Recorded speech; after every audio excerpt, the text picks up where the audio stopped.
tus one? That's a really number. fast count, man. Three tus one. Tristus. Three tus one. Hello. What's up, guys? Welcome. Welcome to Knights of Silvermoon and the Fall of Bahiri and all that jazz. Yes, we What? are, and all Chicago that. Yes, again. we're doing the. This is the musical episode. I'm sure you guys have been rehearsing all week, all of your numbers, and Don't you tempt us. I don't understand why we had to do so much choreography. Yeah, listen. we've got a really limited space here. Right, you- the I camera's mean, in so I've got tight. I've got this down, but I don't know. There's the And this. I forgot. I can't believe I've forgotten about this. Yeah, and then the Kalimport national anthem. Show that leg area. Listen, I am wearing shorts. Okay, so it's not like it's just miniskirt under this thing. So I'm wearing we're- clothing. Give us that Hellenic hip. Maybe I'll show a kneecap. You know, I'll just. What is it? My roommate calls it the bisexual sit, where he like sits with his legs like up against his chest, and I'm just like, I cannot. The gargoyle crouch. Yeah, sure. I'm just like, I cannot for the life of me bend that far. So That's where I got the nickname. the gargoyle. A Since kneecap. it brought it back around. You thieving trollop. It's a thing. All right, well, such is life. But yes, welcome to our third session. This is going to be a fun one, as all of them have been so far, because I have enjoyed playing with all of use. Do not mind my attire. I just decided to be festive today. I did wear green earlier, so that I've already got that out of the way. Yeah, you can't hit me, Aaron. You can't hit Fleur. She's got green on. You like it's like the the little guy in Wreck-It Ralph. It's like you wouldn't hit a guy with glasses, and he hits the guy with glasses with his glasses. I'll just hit you with your bandana. It's fine. Okay. Announcements wise, I don't. Oh yes. Well, we do have one big, well, kind of big one. So next Sunday we will not be having a session because Bahiri is falling. because Bahiri is falling, because Fleur is traveling, and will be awkwardly like over there probably, or maybe he'll be over there. I don't know. One of those two sides. So we will not have a game this and next Sunday, but the Saturday on the 30th is when we are going to give this a go on our final round of Fall of Bahiri. Final You round. keep saying that like something's gonna happen to Bahiri. I know. And nothing. What don't could like it. Yeah, what could It's gonna possibly, be fine. you know? And that's the thing is like, you know, you never know. Oh, Rossi's over there, all according to plan. Yeah.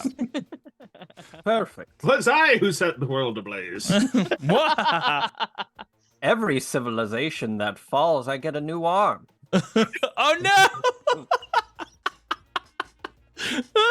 And then we just see another one slowly grow. Oh no!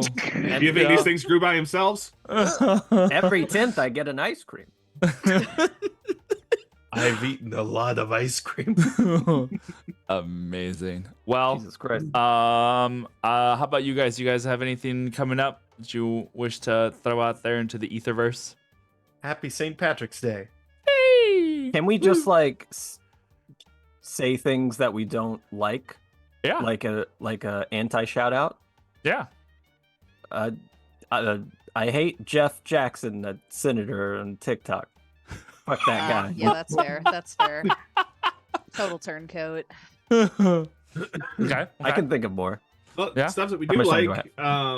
I have some announcements. Go for it. Oh, Our channel, Top Down Tabletop, going to be back with our long-term campaign, Tides of Zamali, this coming Saturday, the 23rd at time zones are a thing. I think it's 6 Eastern. We got people in Mountain, Central, and UK time, so don't ask me what time it is, but check our Discord for what time it is.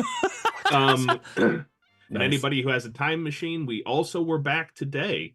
Yeah. Earlier today, but you missed it unless you have a time machine or want to watch the VOD. Yeah, that's right. Heck I yeah. was slinging breakfast plates and I saw that the announcement go up, so I was like, but that's that's about as much reaction as I could have done at the moment. Yeah. Especially with hands full of breakfast plates. That's pretty Yeah. like Did dedicated. you get the bacon or the sausage? Which one did you get? And they're just like pork, and I'm like, They're both pork. I'm not kidding. That actually happened today. So Love that. whatever. Did you get the bacon and all the sausage? This is time for like shameless shout outs, right? Yeah? Yeah. Or shameful if you want. No, it's more shameful. You're totally right. Can everyone just follow me or subscribe to me on YouTube? Just Yeah. I got you, that'd be buddy. nice. Just boop boop. Just Just boop boop. Just like that. that's it. That's right. all I want. Well, just put your link in the chat thing. That's a lot of effort. I mean, I had to go through all. You know how many rabbit holes? No pun intended. I'll Just fall look in if up I try. the real Alexoff the gargoyle. What? You'll The know me by only- my kneecaps. Oh no! All right, Y is and silent. on that note, let's go. We came from a universe beyond this one. Fleeing from an enemy we came to call Beldura and the Plague. A virulent and vicious enemy that killed, consumed, and reanimated, using powers beyond our comprehension to turn our fears into reality. Now, thanks to brilliant minds and many untold sacrifices, we have made it to a new universe and hidden ourselves away on 2 worlds, Gaia and Tarum. Hidden from any outsider's sight by an aquatic shield that mimics the look of an ocean world, we have built for ourselves colonies where the survivors of our once vast imperium can start again, and with a new-found hope. For our selection of the universe of Mir was not one made by accident. By traveling from across universes, the journey changed us and allowed us to harness powers over its energies and matter. For this is what Beldura had done to us in our home. And we hope that by coming here, to his home, we may have the advantage when he undoubtedly returns. For if there was one thing he made completely clear, it was that he would see to our total annihilation. And so now, we recover. Nearly 20 years have passed since our migration, and many of us have become almost godlike in our power. Many, but not all.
And we latched on to bunny spread. So there we are. Of all the things to latch onto, you chose bunny spread. You know what? All right. Like, It could have let's been go.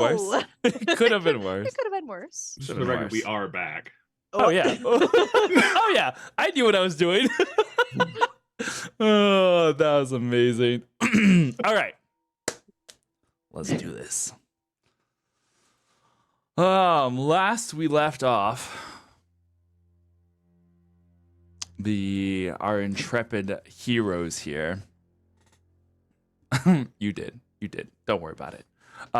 Last we left off, our intrepid heroes have had a bit of a time within the last few days, gathering together the party from across different sections of Terum, the planet that we now call Earth.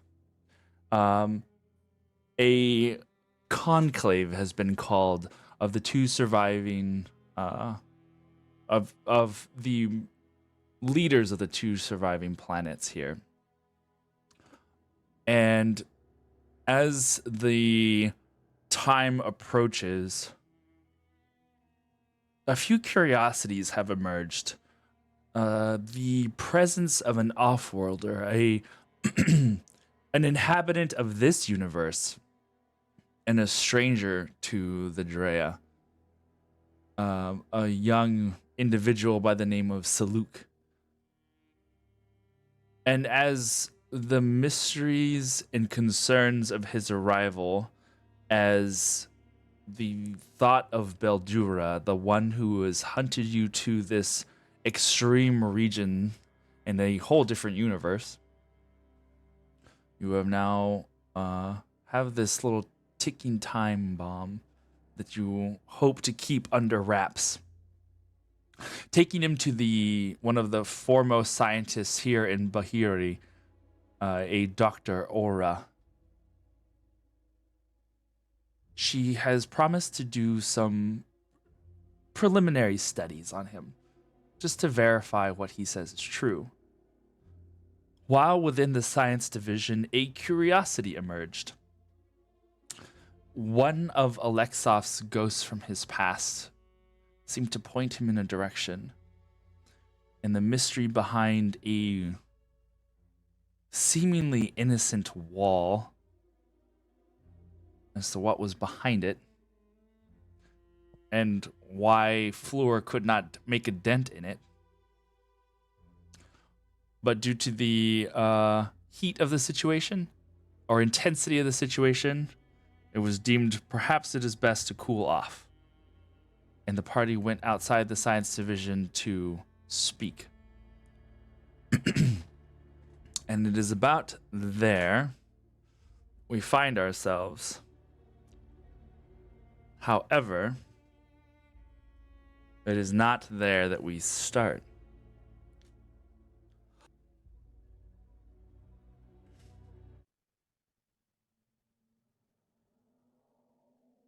The screen should flash black. And it goes 20 years ago. On the planet, on the throne world, on Delum, ships began to fly off into space. Guns firing. Alarms and sirens began to sound across this planet.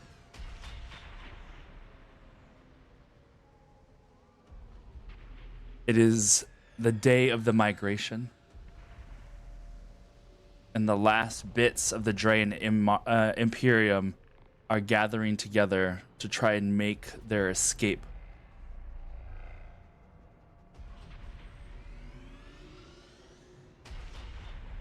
There were 24 members of the Gargoyles.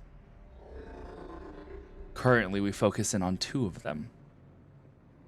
Ria Daloon, a man with hair slicked back and a thin mustache and just a touch of a beard. His eyes a piercing amber hue, almost golden. He and his companion, Alexov, have been fighting for hours, rescuing those who they can and falling back as the plague of Bedlura approaches. As you are fighting and have been fighting, a a beep comes across your communicator, your Clio site.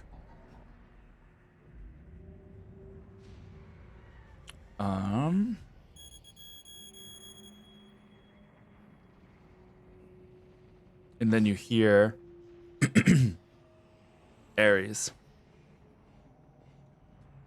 Alexov, you must report to the pod bay for immediate export. Gargoyle Alexov, do you acknowledge?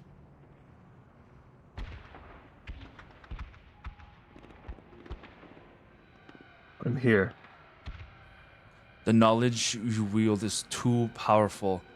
It must be preserved. I'm going to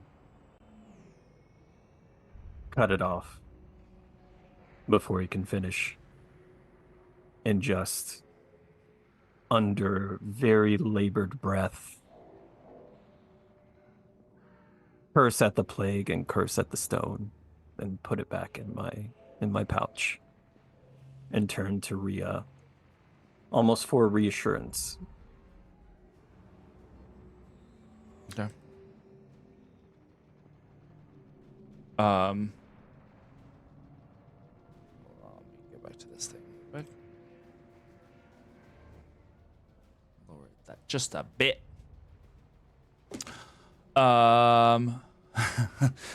That bad, huh?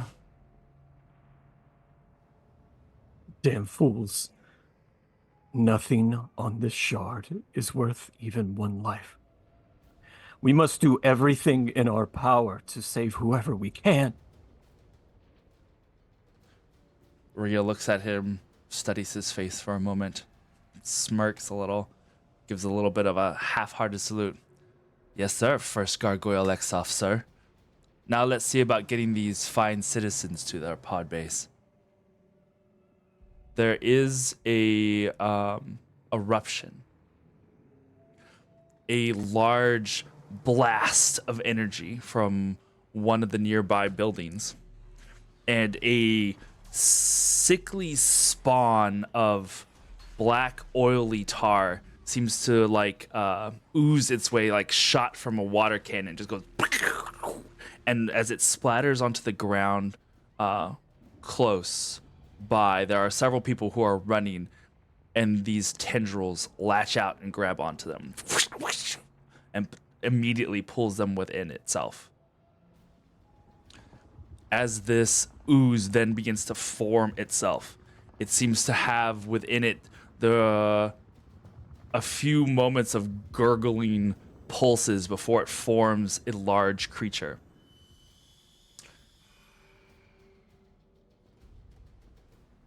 And it lumbers towards the both of you and engages. Swirling mass of tendrils and sharp bone-like protrusions start slicing at both Rhea and Alexov. And as they fight, each slash of their blade is accompanied by a scream in that void of black, something that comes from both the creature and possibly those that it had swallowed.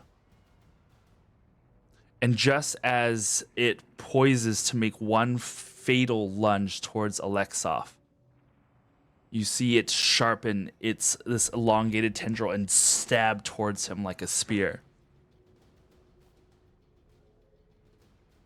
But just before it stabs into him, it instead strikes Rhea, who had interposed himself between the two. There's that moment where everything around begins to slow, even though the battle rages on behind them.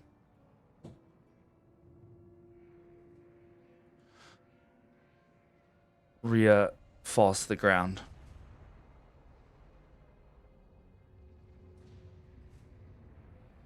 Do you go up to him? Absolutely. Don't let me become like them. Please.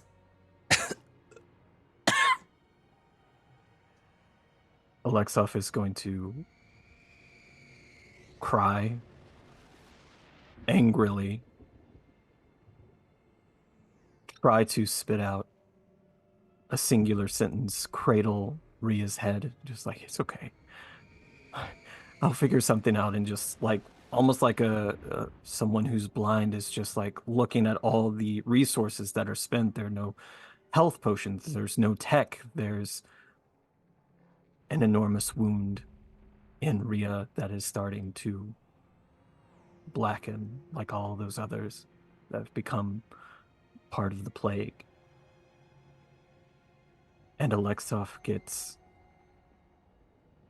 wide-eyed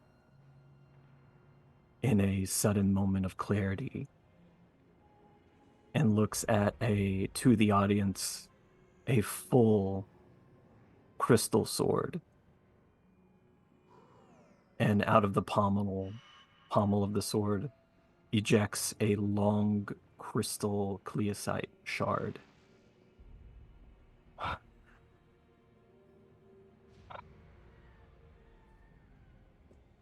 Don't worry, Ria. I've got you. I've always got you. And I will put that shard, almost stabbing it into the wound. You see the shard as it touches and stabs into that wound. Ria looks up at you one last time. His eyes becoming bloodshot, and following behind it, the beginnings of the inky black veins that are starting to cover over his eyes before his body becomes absorbed into the cleosite. He dissolves in a bunch of sparkles that then kind of swirl around the crystal before becoming and merging with it. There's a moment after where Alexov is still cradling an empty space. And his hand falls,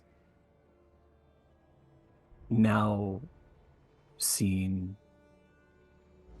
a blood spatter on the pavement and looking up at the top of his periphery at an encroaching cloud. He grabs the shard that now houses Ria, inserts it back into his sword, stabs the ground to help himself up. The creature that you had slain, as it had slain or nearly slain you and Ria, oozes onto the ground in a puddle, slowly becoming less and less. But crawling up from the side of that wall that had broken, another one reaches the top and sees you and roars. A larger, hulking monstrosity. And it starts to give chase.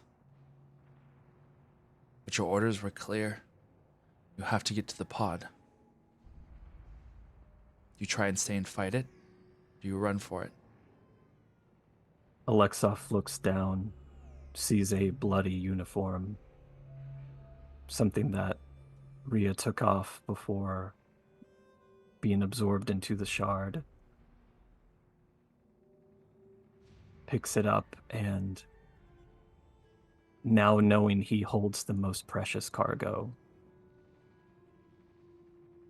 rages for the first time and runs. And you run, and you can hear lumbering behind you this giant creature. Occasionally you turn back and fire a few blasts off from your weapons.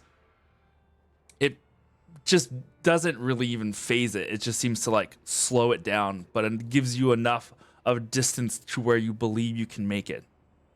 And as you finally reach the last of the pod bay, as everyone is clambering through The it's basically, I mean, you can kind of imagine it as like a teleporter, this last thing that will send you up into the Cleosite asteroids that are getting ready to be launched. The creature makes one final roar at you and lunges. And as it lunges at you, arms extended, multiple claw-like protrusions ready to tear into your flesh. That rage-like instinct causes you one last quick reaction. Whoosh! Your blade flies through the air. I use my training as it's coming over top of me, and I see an opening to lunge underneath toward whatever facsimile of a heart there is. And I scream and scream, just like all the other gargoyles scream their last. The blade strikes. And as it pierces through, you see it pierce through the creature, slicing it in half. But it catches something within it. And as you fight to push through it, to finally cleave it all the way through, Everything I got. it shatters. The blade breaks. And you are sprayed with sharp crystal shrapnel as it goes like almost like a shotgun shell, just explodes all around you, tearing into your flesh, into the ground around you.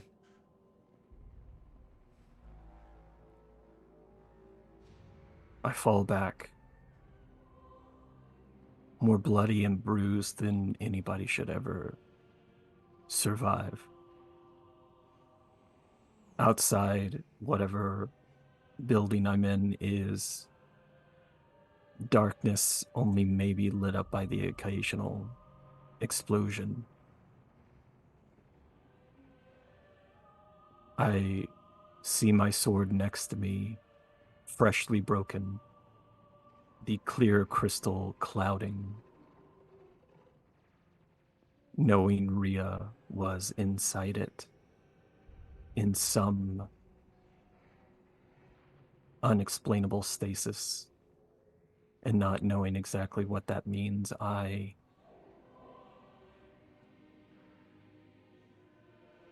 scream in a way that I don't think an audience would hear,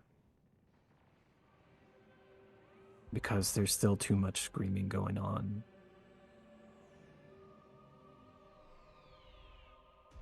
You see the way you came, filled with the same kind of creatures. You have to go. They all lumber towards you, and you see one pod after another begin to shut down. Like they're shutting down the last means of escape. You either stay here or you leave. I will do what I did, but much more unbalanced, and take the broken sword and stab it into the ground, but it is uneven and it is difficult to stand. A bone is protruding out of my leg. I have all these shrapnel wounds near my eye and face and chest. I look at all of these shadows approaching, and I take out my Stone of Cleo to call General Ares. And with the most calm demeanor, feet from these shadows, I say, General, I lost the shard. And I fall backward into the pod. Just as it gives out, you are the last gargoyle, and the last citizen of the Drayan Imperium to make it onto the Cleosite asteroids. The pods that will be the means of the migration of those who survived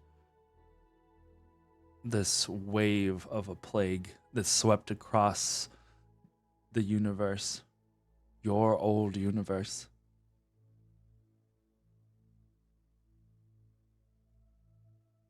Alexov stares at the three of you, having just told you of these events. As you stand outside the Science Center, we'll say kind of like over by a bench off to the side, in one of the nighttime parks.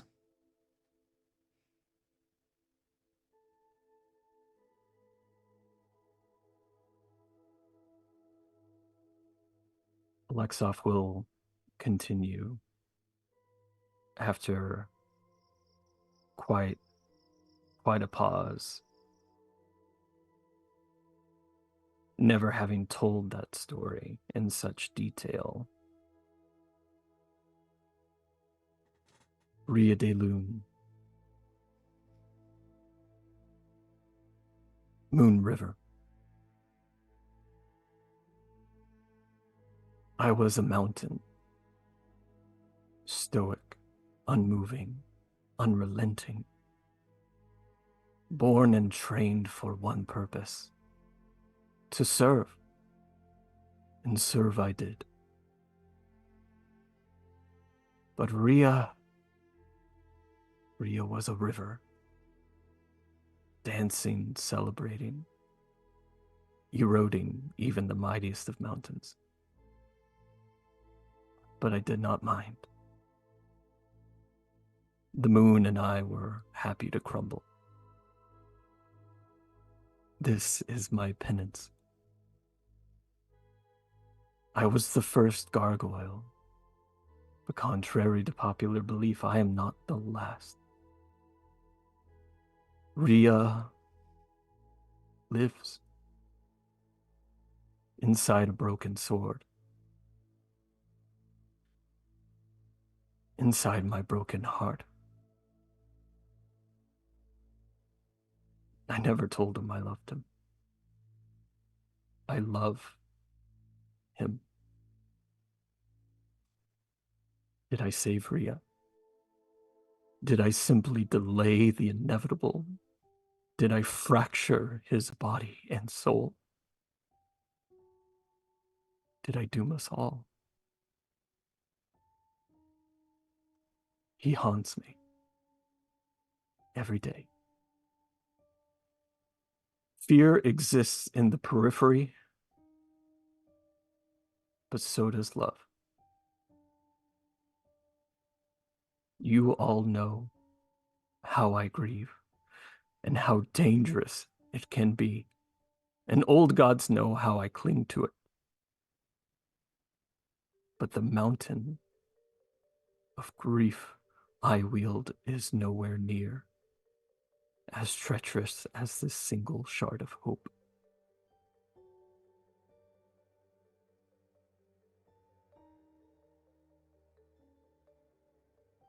Thrennian's face seems stricken, at once caught between sympathy, reliving her own memories of that horrible escape from the world that we came from, and then also that familiar sharp intellectualism as she's processing the ramifications of this story. And that is the side that does eventually seem to win out, as finally she looks at you, features growing at least a bit more neutral, if not fully put together.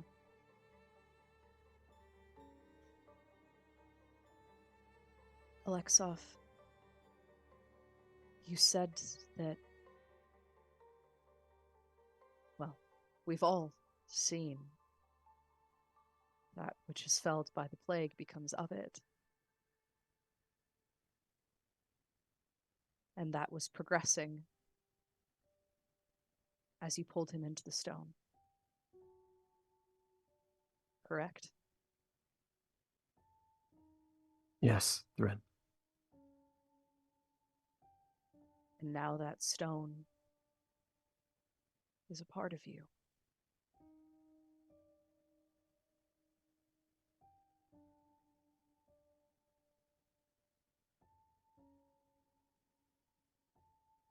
And you've never told anyone.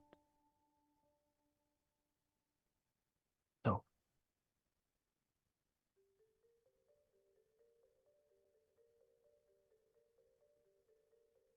I remind myself every day of that decision.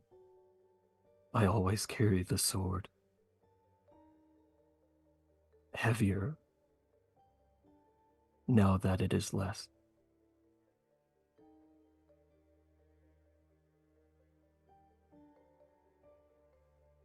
You all see that, unbeknownst to you, as Alexov has been telling this story, if you turn to see Fleur at this moment, she's actually writing something on a tablet.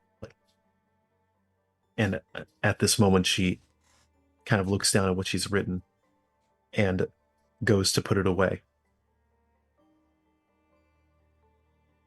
So that's all of it. Never had the whole picture before.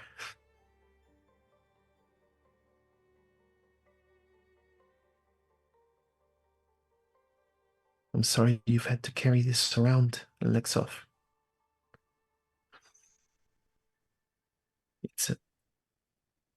Must be a terrible weight. Because of all the stuff that I've written with you. Is anything close to quantify?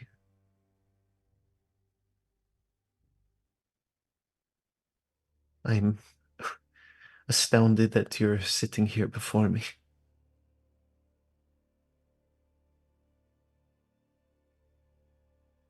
Ria. Ria gave me a chance.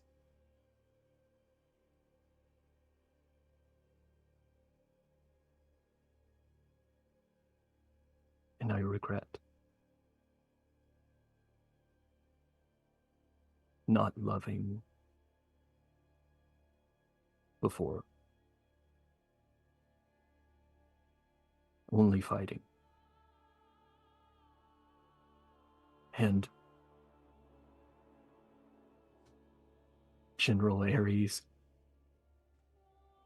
the government, the Empire only cared about a fucking piece of clearsite.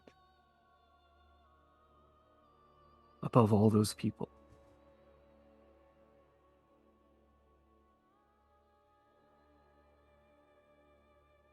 Above me.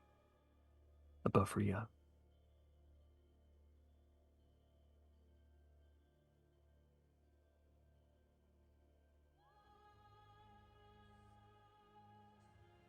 We are what we leave behind. And this is perhaps not the best time, but who knows all the stuff left behind that was on there.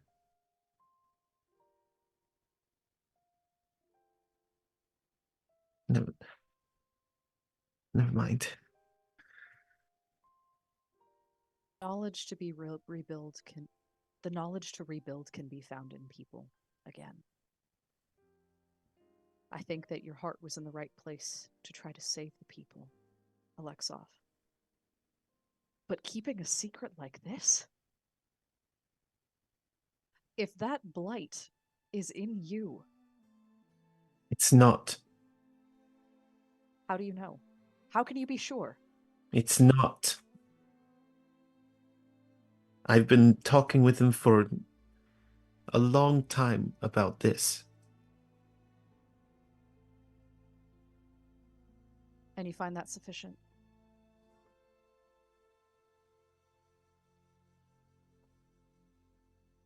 What do you propose he do? Go to General Ares? Tell him he's got all of our history stuck in his chest? Well, perhaps there is someone, if not if not within the military. Scientists, we just spoke with some of them, who seemed like they have a mind to help. But there's Who are already so many curious. factions within this. Already the word is out even just about Saluk. Do you really not... Theron Fleur, you... you who want to protect everyone. Surely you understand that it is important to know for sure.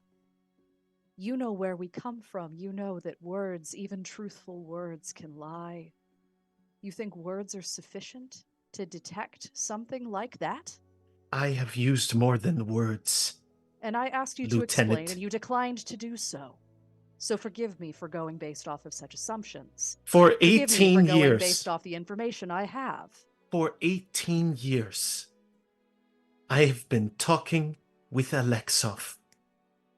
I've been meeting with him. I've used powers on him to examine him, and I've been trying to write down as much as I can everything that he is able to tell me. Not just about him, but everything.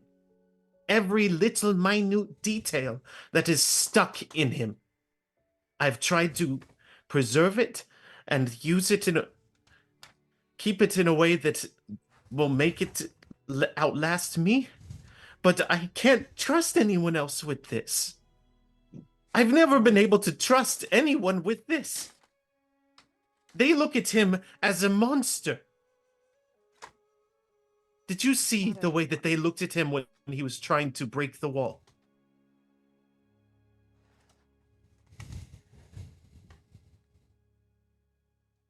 Well, I'm glad that you're holding on to it for posterity's sake. I guess I was just a little taken off guard that my drinking buddy has held out with this sort of thing, with this sort of risk for this long.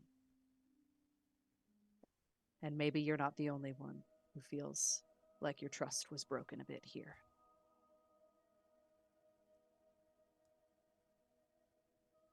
I don't know if Rhea is broken.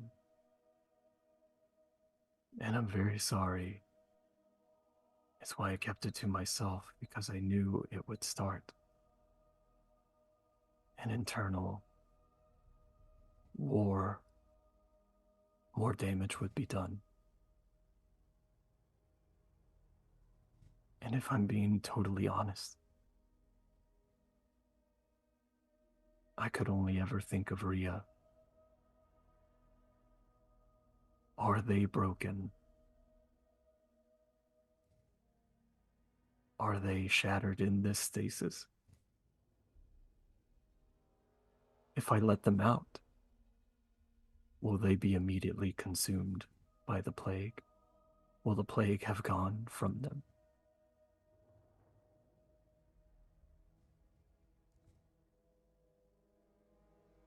And then I will doom everyone else. And so for 20 years, it has not come out of me, come out of the sword, come out. I don't even know if it's there. Who would know? And I'm tired of hiding.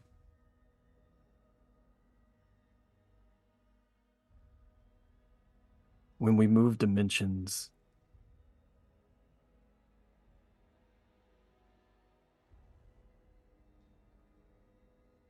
we became more of what we already were. And maybe moments before I would have become something else.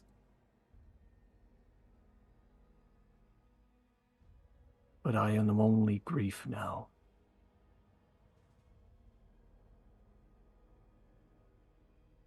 Only sorrow.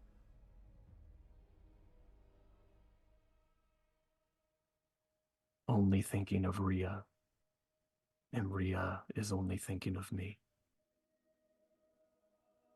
Can you spare no thought for the people who might live beyond you?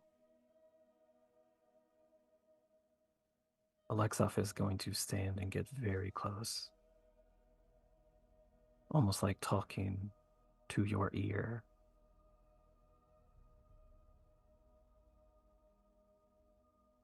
Rin, going to say this very succinctly to answer your question, because you are my friend.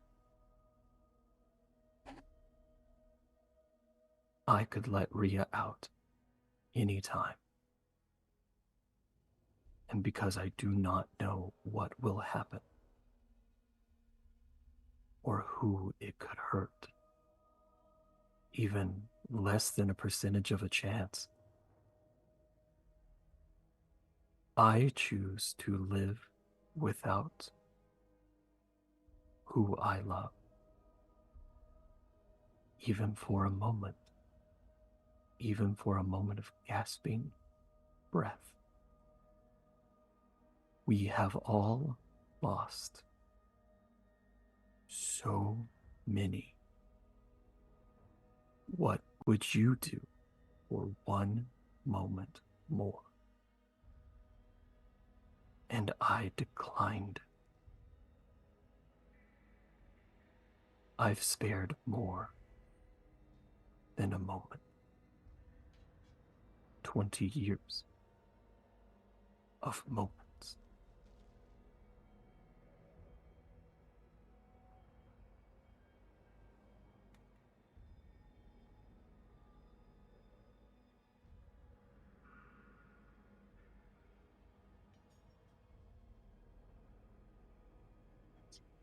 I step back.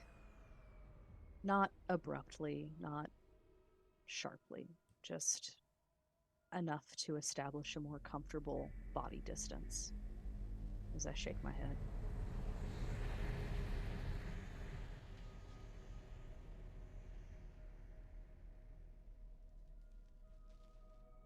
I would have given anything to see the rest of my children draw breath. They didn't. So I live for Briar. And I know that I'm lucky that I have even one.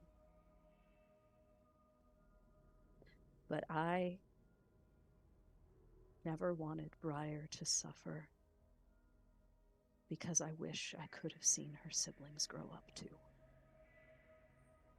It's a different kind of grief. Yours is a different kind of grief. We have been put through the unimaginable and survived despite it.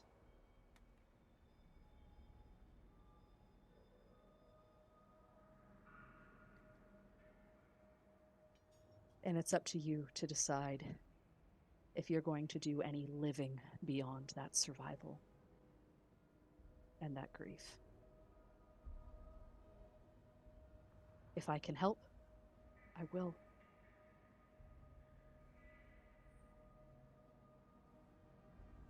But if your choice endangers my daughter, I will do what I have to do to keep her safe.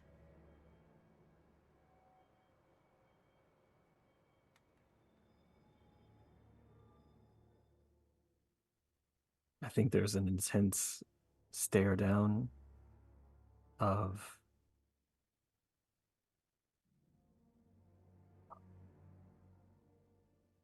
extreme empathy.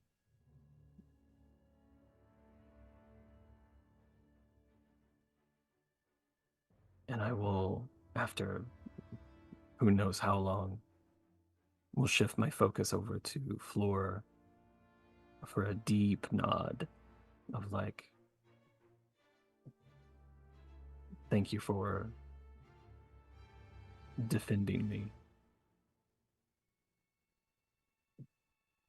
She The kind 18 of years. smiles back at you, but also kind of looks down in a way. And then Alexov's attention turns toward Irasi. Curious. Desperate.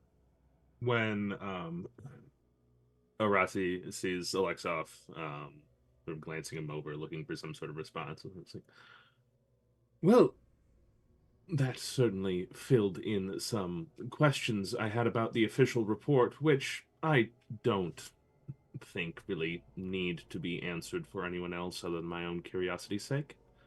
But should you ever decide to give in to that temptation to let Ria out, please do let me know first so we can make sure that it's done as safely as possible. He'll be plenty safe if I'm there, Orasi. I'm just kind of Arasi thinks back to the events of, I'm not quite sure what timeline we're looking at here, but maybe like 5 minutes ago with the wall, and like just kind of gives you a look of to communicate. Is that so?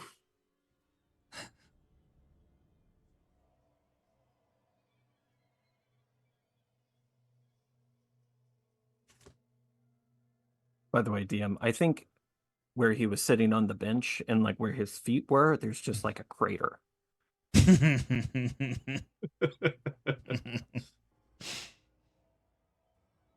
So what now? I imagine you, looking at Orasi, are going to slither off to your superiors and report all this. Unless you're doing it already without even moving.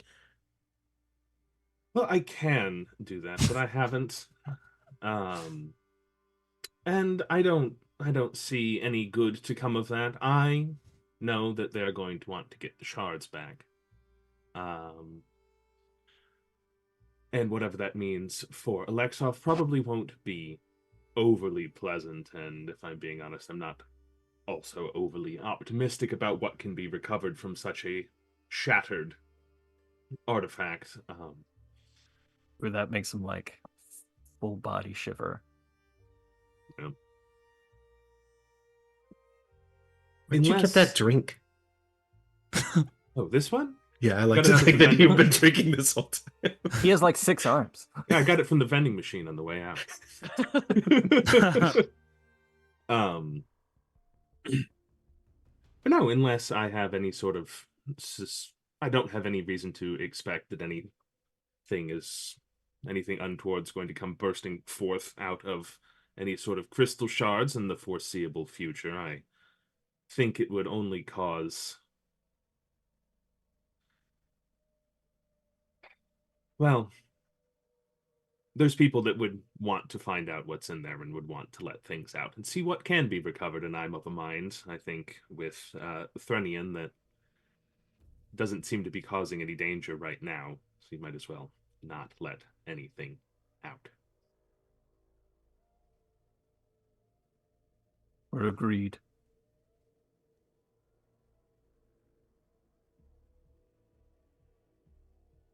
So, Lieutenant, that is your title, isn't it? All right. Lieutenant, since you know now, who do we go to with this? With the whole situation, with Alexov, with Saluk, what parts? The more immediate one, with Alexov. Ah.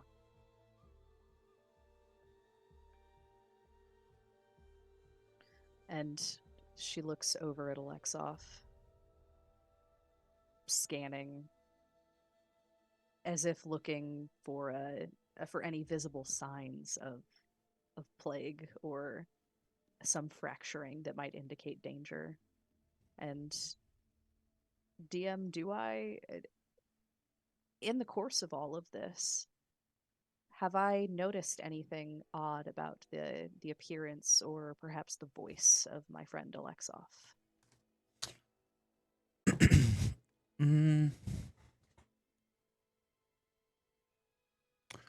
Within the last 24 hours, maybe. But hearing these things, it's kind of like putting the last few bits of pieces to a puzzle. Most people, whenever they calm down, most people, whenever they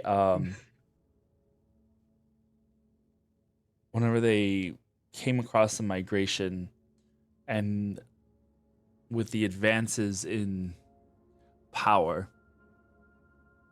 healed any wounds. Alexov was one of the few that kept the scars from the old fights, the old war. The reasoning for that always kind of just seemed like he was proud of his scars, kind of warrior kind of thing. But now you understand a lot more. I wouldn't say there was maybe here within the last hour, being here within the science division. It's probably one of the first times you'd really seen him come close to maybe even being considered cracking. That lost look that he had in the hallway as he stared at the blank wall. The desperation was probably, you've seen him lose it before, but this was a different kind of losing it. This was a lot deeper than just a facade trying to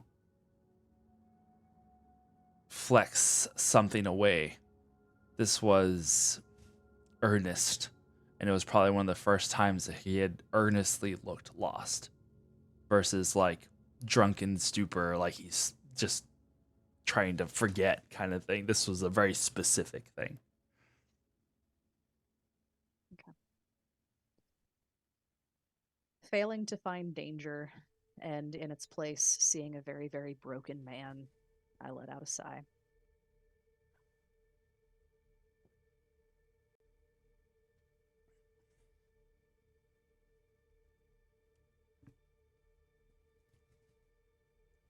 I'll let you decide when that report is going to be filed. But it needs to be. Not just for your sake, but for everyone else's too. And, you know, maybe they will find out that it's safe, that you can see Rhea again. But living in that uncertainty is a far crueler punishment than you deserve, my friend. So whenever you're ready to know for certain, I will submit my report and recommend that you go to the science division for further information, because I know that my higher-ups would not react as kindly as I am now.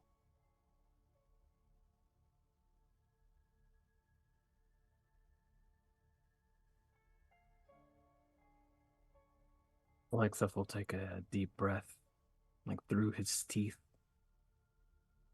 And before I forget, Mika, to kind of like branch off an answer to your question, something that we had discussed before that I just want to remind you of. It was so short, but you have taken Alexef home when he's blackout drunk many times, and he has rattled off the most random shit that just seems like babble of a drunk person.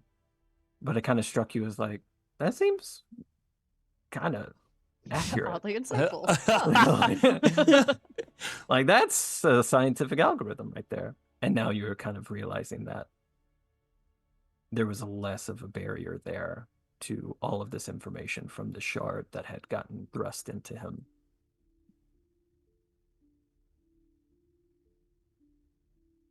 So he's going to take a deep breath. I think he's going to look scared for a moment because he realizes this is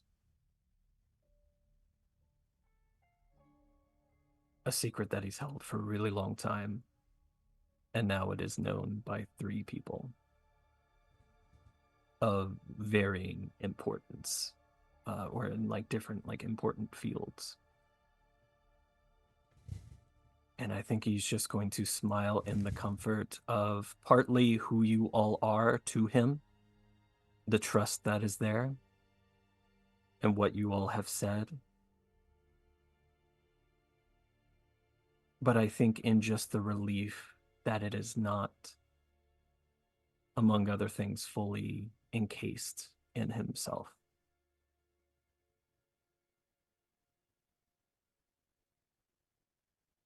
All right, then. I'll see you all at the Conclave. Bright and early. Bright and early.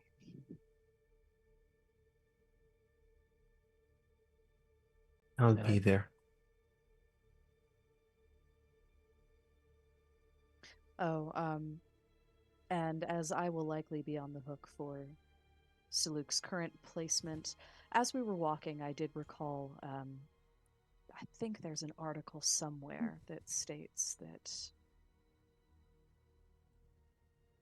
unidentified foreign entities such as Saluk have to be surrendered to the Science Division. I'll read up on it tonight, but I'll handle it. Ren with a pen. Ain't nothing scary. If they do give you any trouble, feel free to throw me in front of the transport. That's very kind of you. I imagine, well, with anatomy like that, I imagine getting collided with by any sort of large transport would be quite the sight. I would imagine so. Otherwise. But especially if it would irritate Commodore Tharavar. Oh, yes, it would be very entertaining. I would be amused if I could help you out with that. To be fair, a light breeze bothers Commodore Tharavar. Oh, you are not wrong. It's very entertaining. I think we all share like a little bit of a chuckle. That's that kind of like punctuation on like, okay. It's not over for sure, but it's placated. And as the evening comes to a close and we part ways, initially Threnian's plan was to walk with Alexov to kind of escort him back home, but she does not do so, and instead elects to just go home. Okay. So you head home. Fleur, what are you gonna do? Or what were you gonna say? Yes. What's Alexov doing? And what are Arasi doing? Ramen bar. Ramen bar. When Alexov kind of starts to head off in whatever direction he is, Fleur sees if Arasi is headed anywhere. Yeah, I will eventually make my way back towards whatever diplomatic compound the envoy or the delegation from Gaia is staying at, but I want to shoot off a little note to Dr. Aura first, just highlighting that information that we learned about the Universal Translator not having trouble with Sylvan, but struggling with Celestial, and just letting her know that piece of information, and then slithering off. As you are finishing one of those messages that you're sending off as a report, you hear Fleur speak up behind you. Arasi. Turn around. A Theron Fleur. You can tell that she's very annoyed and uncomfortable, as it's just you both here in this little garden spot. But the annoyance on her face is more from what she is doing at this precise moment. You are an intelligence gatherer. Have you,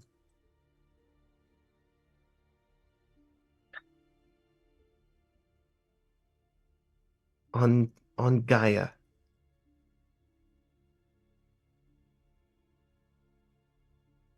do you all have contact with the Fae? We don't, right, Aaron? Mm. Regrettably, we do not. You see a wave of disappointment, emphasized by the vehicle flying overhead, kind of. They're flying very low these days. You see a wave of disappointment over her face. And she just says,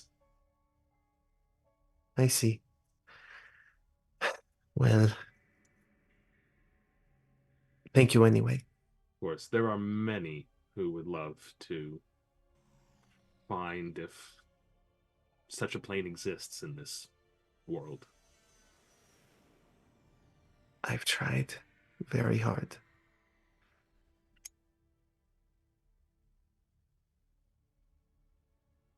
Well, good night. I'll see you tomorrow. Yes. And for like the first time, it's more of a acknowledging nod from her rather than a skeptical scowl of suspicion. And she turns and just kind of walks off into a non-specific direction, heading to one of her many shrouded, protected Mordenkainen's whatever Mordenkainen's sanctum, the nearest one to her, Nice. which is probably fairly close. Probably. All right. Are you gonna go and rest up there? Okay. Yes.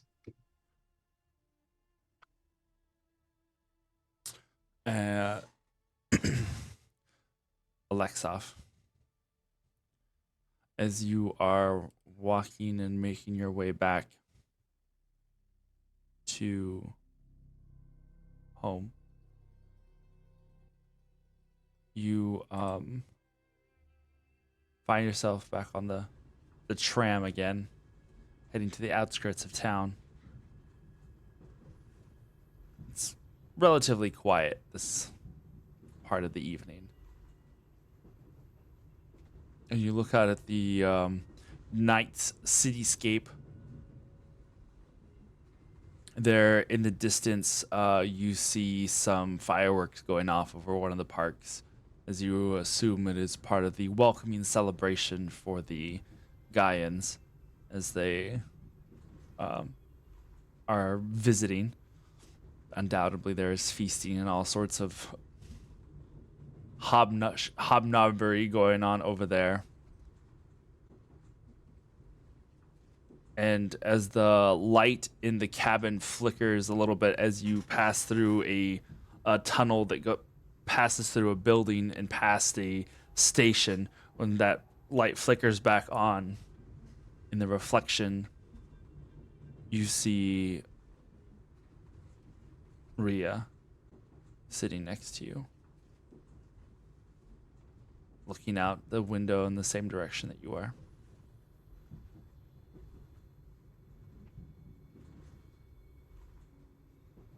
I don't think I turn, but I recognize he's there.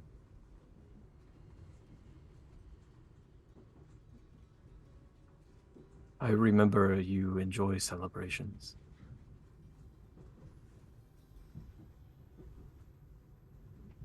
There's the faintest of a smile on his face, curl of the corner of his mouth.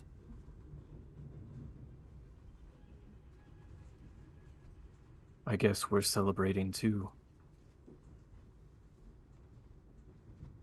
My friends know you're alive.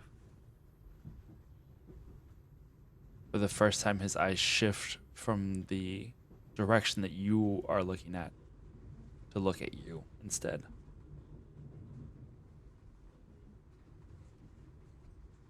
Are you certain that was wise?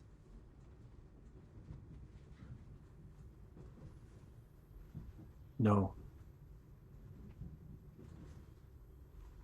I don't think I've done one wise thing since I've been here.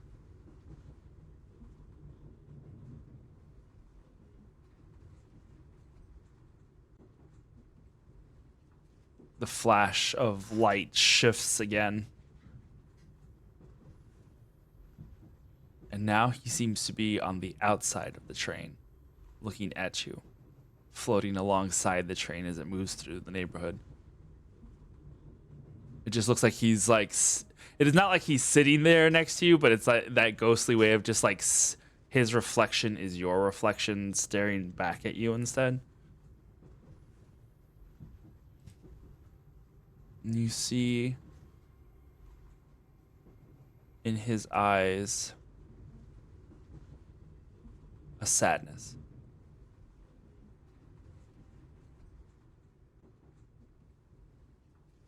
And a curiosity.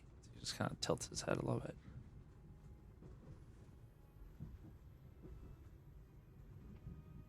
That's not true.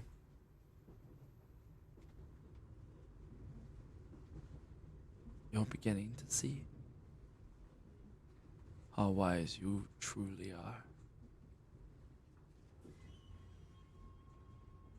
And you see this single black tear roll down his eye. And then something passes and his vision's gone, and it's just you staring at your own reflection.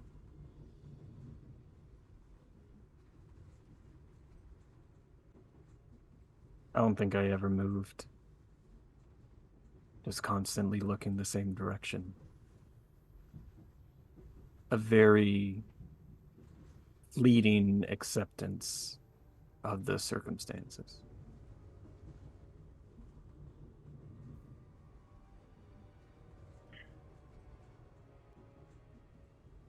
Your train reaches its destination.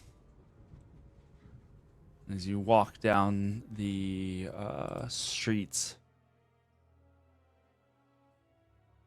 you hear your footsteps, your booted footsteps on the pavement, or the sidewalk, I should say.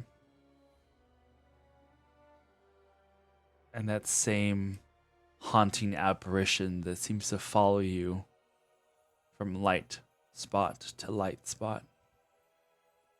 Almost like a comforting companion as you reach your home.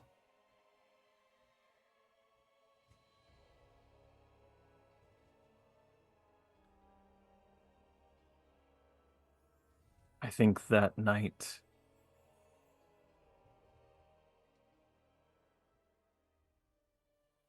with all of the knowledge of the Empyrean coursing through his brain,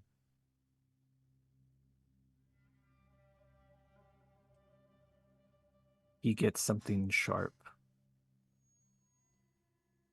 and starts carving into the walls.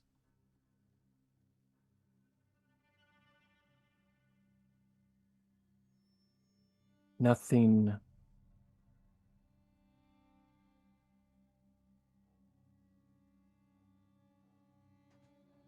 consistent. There will be random things thrown in there, but I think he is going to think about his 3 allies and almost do like a ancestry tree and list everything that has to do with them in an official capacity, any secrets that were held by the Empyrean, but not like complete sentences, just important words. And then about General Ares. Then the full names of all the gargoyles, which he's used to writing. Their next of kin, their children, their grandparents. their homes, zip codes, or the equivalent.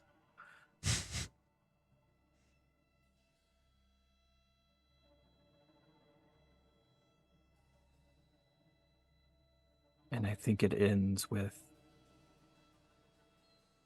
the words, "I've always got you."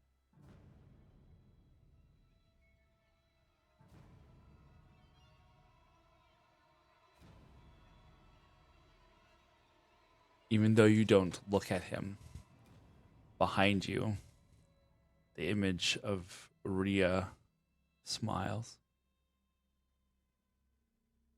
And it's hard to say whether it's in a creepy way or a sweet way.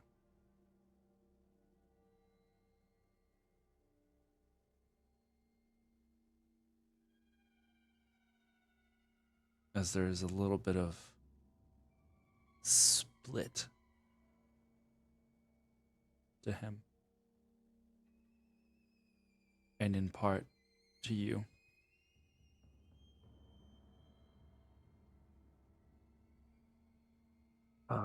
The last thing that I'll say,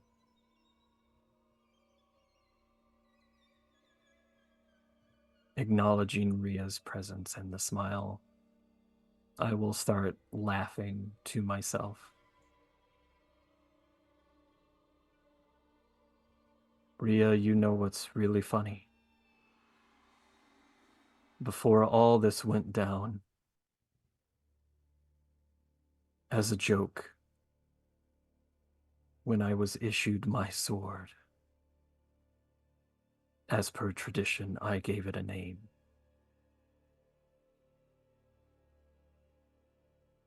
Lovecraft.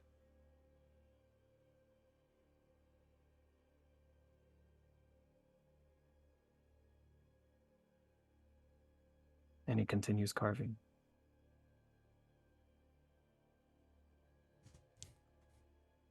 All right.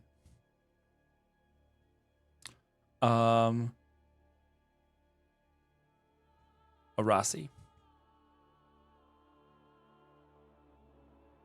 As you spend the rest of the evening perhaps catching up with Gaia and the rest of the Gaians at the celebration, you will be staying in a place of rather import. The fortress ship Olympus that has been docked here in Bahiri as a personal abode of the those who are taking care of or in charge of the city. But as you are shown to your room and start to settle in for the evening,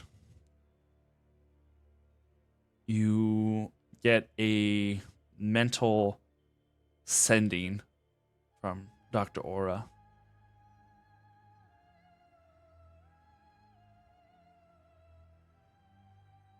Quite the interesting specimen.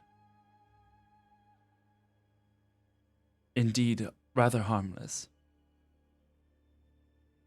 but has provided us with insights. Looking forward to tomorrow.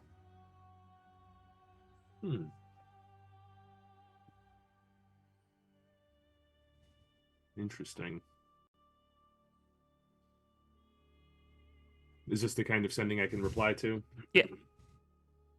I want to say something. What do I want to say?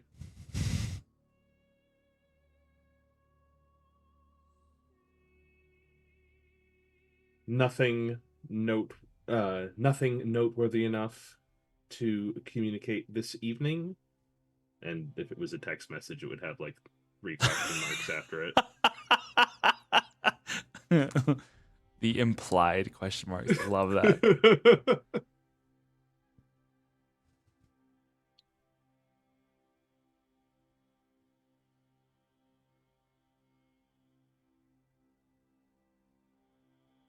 Well, wait a moment. And if there's... Oh, I was like, okay. I wasn't sure if there was more to it than that. Oh no, that was the whole thing.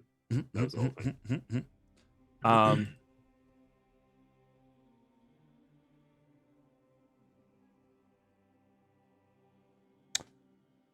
I don't think there's a response. Okay, that's fine.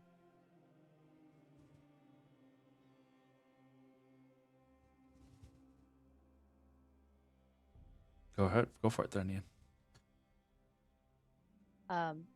After I get home, as the night passes on, I will take a break from writing my several-page-long detailed report.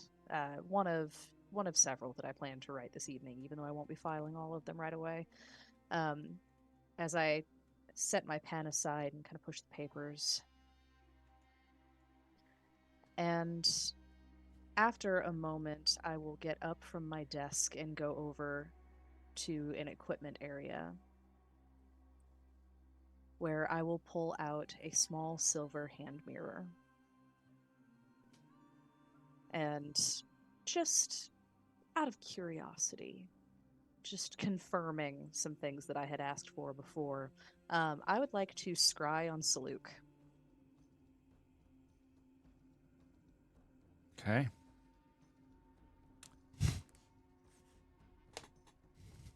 Oh no. Uh-oh. Is this a he rolls or is it a you roll? It is a he rolls.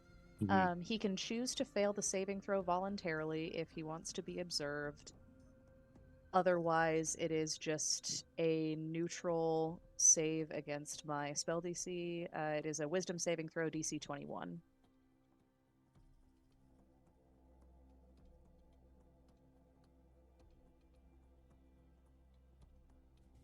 Okay. I'm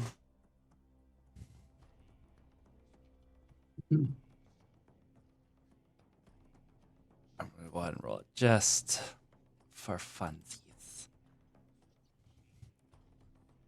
Oh yeah. Okay. The vision in the mirror swirls and spins. The reflective surface becoming liquid and mercurial almost, before it seems to show you the reflection, like crystal clear, of looking in through a porthole in space. And you see Dr. Aura and Lycaon and Saluk and Prometheus, one of the Gaians, as they walk down what looks like a hallway within the science division. Prometheus is a tall Goliath.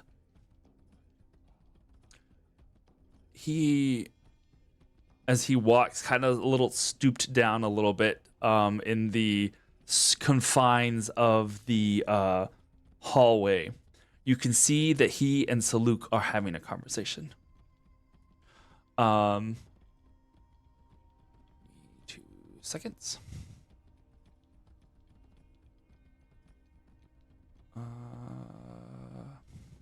You see Saluk is in the process of an elaborate explanation.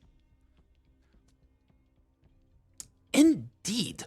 There is a place in the third quadrant, I believe, Numides Prime. It was a very unfortunate effect of their homeworld being destroyed. But the Numar are actually very similar to you in stature. In fact, I wouldn't even believe. He just was going on and on about some people, and you just see, like Kaon is kind of like walking and occasionally walking like sideways or backwards, kind of engaging with Saluk as they're going down. And Prometheus is just nodding and stroking this like very prominent butt chin that he has, just going, yes, indeed, tell me more. And like just kind of listening to everything he's saying. And Dr. Aura is just, you can tell she's listening, but walking with a purpose. And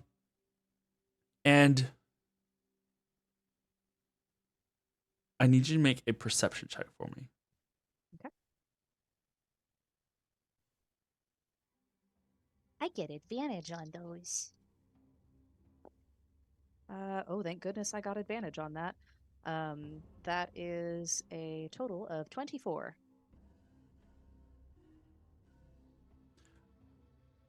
The hallway that they're walking down looks oddly familiar. One that you had probably just spent some time in moments ago. Is they round the corner that Lycaon had come from. You realize that this particular hallway has two sides that are very much solid in appearance. Lycaon takes out a device from his pocket and places it on the wall.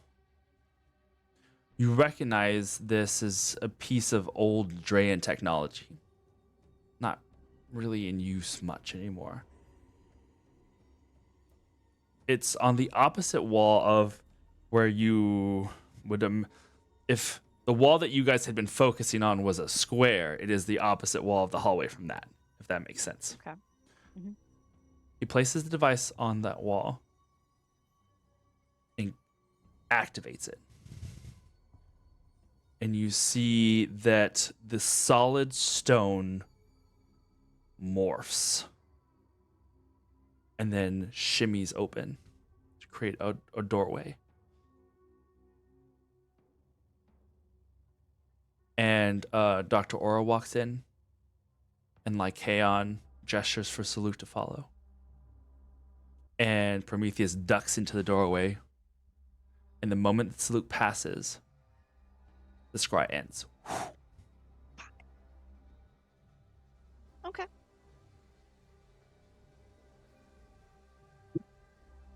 I add some notes to one of the reports that I'm not going to be filing just yet. Okay. Anything else you were wanting to scry on?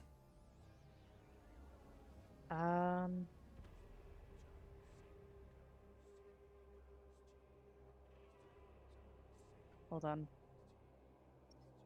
Hey, Alexov, evens or odds? Odd. Obviously, even- All right, I rolled a 3. I'm going to scry on Alexov. okay. I want to see how he's doing. All right. And then I'm guessing since this stuff is happening simultaneously, do I just see you sort of manically carving things into the wall? Fail my save. Cool. Wisdom, right? Yeah. Yep, wisdom Yeah. DC 21. 13, which is probably a metaphor. Yeah, sure. I mean, depending on how long it took you to get home, I had a few drinks, had a bowl of ramen. So you could have like an incredibly boring scry, or the most intense one. So, but yeah, I think you would, for cinematic reasons, kind of like be. Ooh, that's an interesting thought. Mm-hmm. I have an idea. Can I? I think so. If it's where I'm thinking, I'm like, I think you see almost over the shoulder of Alexov, but it's a little bit further back. But it's weird, right? Because why is your vision so blurry? Like, you're good at this. Like, this strange that you can't see as well. And then as Alexov moves a little bit to the right, then you see that this blurry part has a border, kind of like an ear.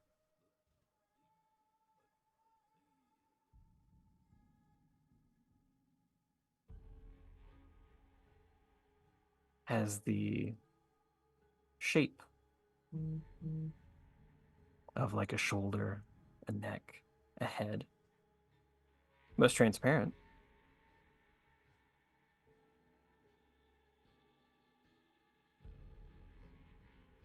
Is there any way that I can shift the See, the sensor moves with the target, remaining within 10 feet of it.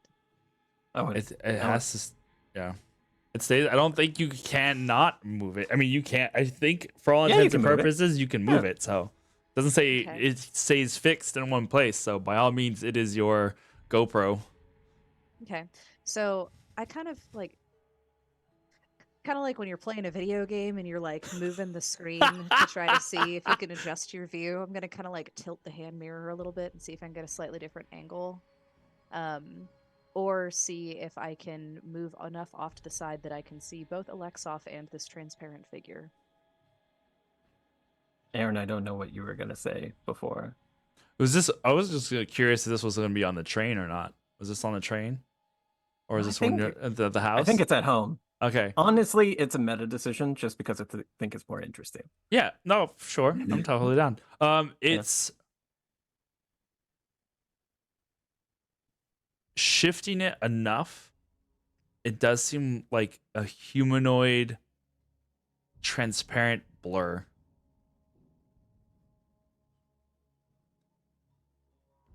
Make a perception check for me again. Okay. Captain, I have advantage on this. I want And to I- note that. Oh my god, I rolled 2 nat ones. Well, hell. No. All right, Well, so the dice are story. telling a story, and I am not allowed to. I'm not going to see this. So with my 2 nat ones, DM, Damn. what do I see?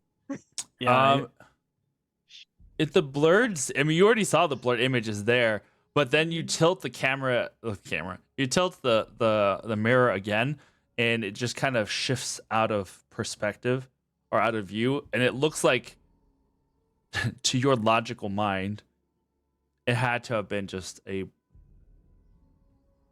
work of the dark shadows that he's working in right now. The light in his room is off, so it's probably just one of those, like, the shadow caught just right of his own shadow. You reasoned. I sort of on the mirror and wipe it off a little bit and look for a little while longer. Watch him carving things into the walls, browse, drawing close in a bit of concern. As he's writing addresses for these random individuals. When I see my name, the eyebrows go and then back down again. And I watch for a little bit. My concern it's your old doesn't address, to be fair. ease. Yeah. The concern grows. But there's nothing that I can do right now. So as the scry ends, I go back to working on paperwork. And it's going to be a while before I fall asleep tonight. Okay. Fleur. After a long time of Fleur walking and or traveling quite a distance, she gets to a particular spot that, like about 19 other places scattered around this civilization, from until you get right up next to it, is literally a blurry gray, just almost dome that is a real eyesore. Like, it does not look good. But the moment she passes through the haze of magical seeming fog, she reaches a decently sized but very humble domicile that she considers one of her homes. She gets to the front door and spends a fair amount of time ritual casting. And this goes on for about an hour. Dispel magic on about 6 different arcane locks that she had put on. Getting increasingly tired, but going through the motions of unlocking her own door and unlocking her own domicile, cutting the alarm spells that she's cast. And once she's in, casts not all of them, but several of them again. So this is a very long Process. whenever she lives here. She goes into one of the main rooms, and there are a lot of bookshelves, and they're all lined with these futuristic to us, but fairly simple books that are mostly physical tech for knowledge without it being like a computer. And she looks over one particular series of shelves and finding the spot at the most bottom and most rightward, she pulls the tablet that she had been writing into earlier that evening out of her bag and labels the day's date on it. And she slides it into place. Looking back, the camera would be able to see that this goes back for 18 years. And that's just this particular series of bookshelves. There are other ones labeled for uh, documented abilities, uh, rediscovered facts. But this one in particular is labeled Alexov. She then, yawning deeply, goes to another smaller room and there's a clutter of there's her place is not Yeah. clean, but there's so little in her places that it's mostly like a magical clutter or technological clutter Mhm. that just doesn't have a space. The few things that she owns, she like doesn't have chairs, or she kind of has tables, but everything to her is a standing desk. So she gets to one particular room where clearly this is a spot for a literal ritual that she has performed many times, and there's discarded items off to one side. Uh, she looks down and around for a second, and then takes another deep breath and attempts. And Aaron, you and I have not talked about this, so I'll give you obviously entire No, you're fine. game master control. But I imagine she has done this a lot. So this is mostly for story purposes. She's going to cast Plane Shift, attempting to get back to the Feywild.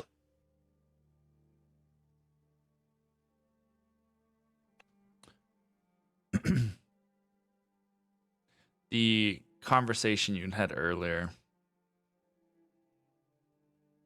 and this is something that you probably would do on occasion, not often, but it's just like every so often you check again. Every so often you check again. Different little like spell component, Yeah. different thought processes, different words of recollection to conjure the location. She's tried saying home before. Yeah. She's tried saying her parents' names and things that she remembers from long ago. As you go through the ritual again, this time having noted something that you hadn't thought of before, just we'll say a different turn of the phrase. And your mind, as you are trying to keep a visual of a place you want to go, a particular glade within the Feywild bush, a particular spot by a particular pool of water that shimmered a golden light when it caught the sun's, the ethereal sky above, and you can see all of the swirling magic that flows around you as you try and cast this, and you try and envision it so strongly. If Alexov could find a way to have peace, you knew this place had the most peaceful spot. Maybe somehow you could take him to this one place and he could have peace. You feel the ground rumble around you. as you concentrate. And then the spell fails. Just like it has countless times before.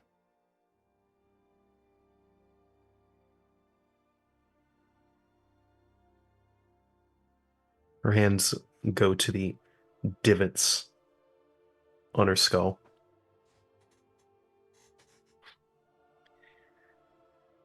It must be me.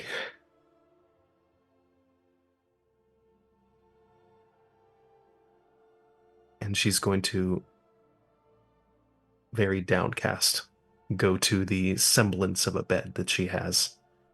And she lays down, which for her is still somewhat upright. Like her upper half is for the most part kind of upward, but like will lean in sleep, while the lower half kind of just lays, unless she were to fall over to one side, which can happen. But to most regard, not counting the deer bottom half of her, it would look like someone is sleeping on their knees. And she takes a blanket and wraps around herself and cries as she goes to sleep. All right. Well, as yet one more day comes to a close, you will take a long rest.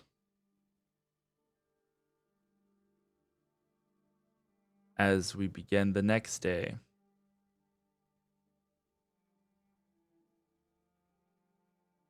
And this is where we'll go to break.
Wahoo!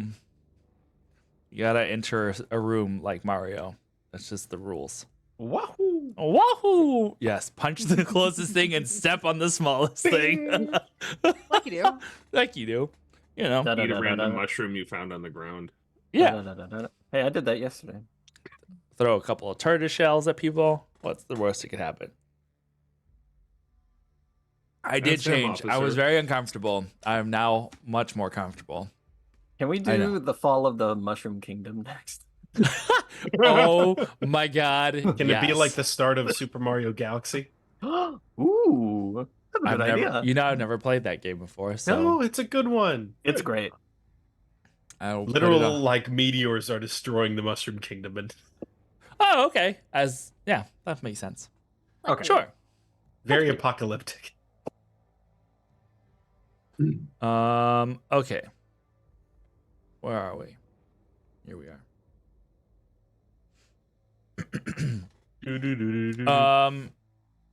As we get started, before we enter the conclave, is there anything that you guys are wanting to do the next morning on your way in? Put wallpaper up. No, Perfect. on the way into the conclave, I think I will be like surprisingly early. Okay. I think the general perimeter check. And I think I will pretend not to recognize any important individual and ask to see everyone's credentials. You are that bouncer. All right. Gotcha. Like, I She's see muddy. you every weekend. Give me your ID. Prove it. It's you. I mean, to be fair, it's actually not a bad idea in a No. place of like disguise self. Mm-hmm. True. Okay. As you do the perimeter checks early in the morning with I'll just do this real quick before we go to everybody else.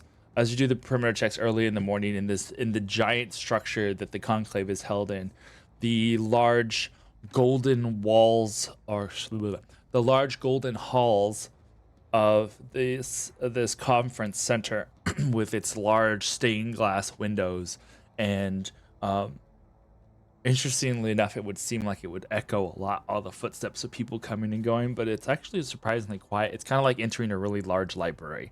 It just has the aura of hush, and somehow all of the footsteps are muted, despite that fact. Or it's like they're not amplified in any case. Like you can hear the footsteps, but they're not like echoing throughout the massive halls. Okay. But everything seems fine. I think if anybody was there to see me, they would see me kind of double take on some peripheral looks where Rhea is like right behind a pillar, but just or a reflection in a window or in a glass on the table. Alrighty. What about the rest of you? Anything before we start? Gotta start the day off right. Think I'm going to go to my commanding officer and make sure that I enter the conclave with him as expected. Perfect. Fuller wakes up early and goes down the list of her chores. For one thing, she seals back up the entirety of her home. All the multiple, in many ways, unnecessary arcane locks. And visits a spot that seems very mundane, but for a brief period, if anyone's nearby, they can see a Mordenkainen's private sanctum erected and then like disappears as she is working on it for another year, adding a 21st one. Beautiful. And then she makes her way. Okay. Orasi. I'll imagine I have some sort of security related duties to attend to. There are people going around making sure that all the appropriate security is in place, and I'm making sure that they're making sure that the appropriate security is in place, that sort of thing. But I will also arrive very early and will I'll generally mill about by the door, by the main entranceway, keeping a particular eye out for Dr. Aura whenever she arrives. Okay. The we'll say that you probably see her before you enter the the conclave room. Okay. And you see her walking in with Lycaon. Two of them coming in together. I'll approach up to them and Doctor, how's our guest? Oh, he is doing marvelously. He's actually here. Here? Yes. As per the instructions that we had been given, we are to have him interviewed by the Olympians and the Gaians after the conclave.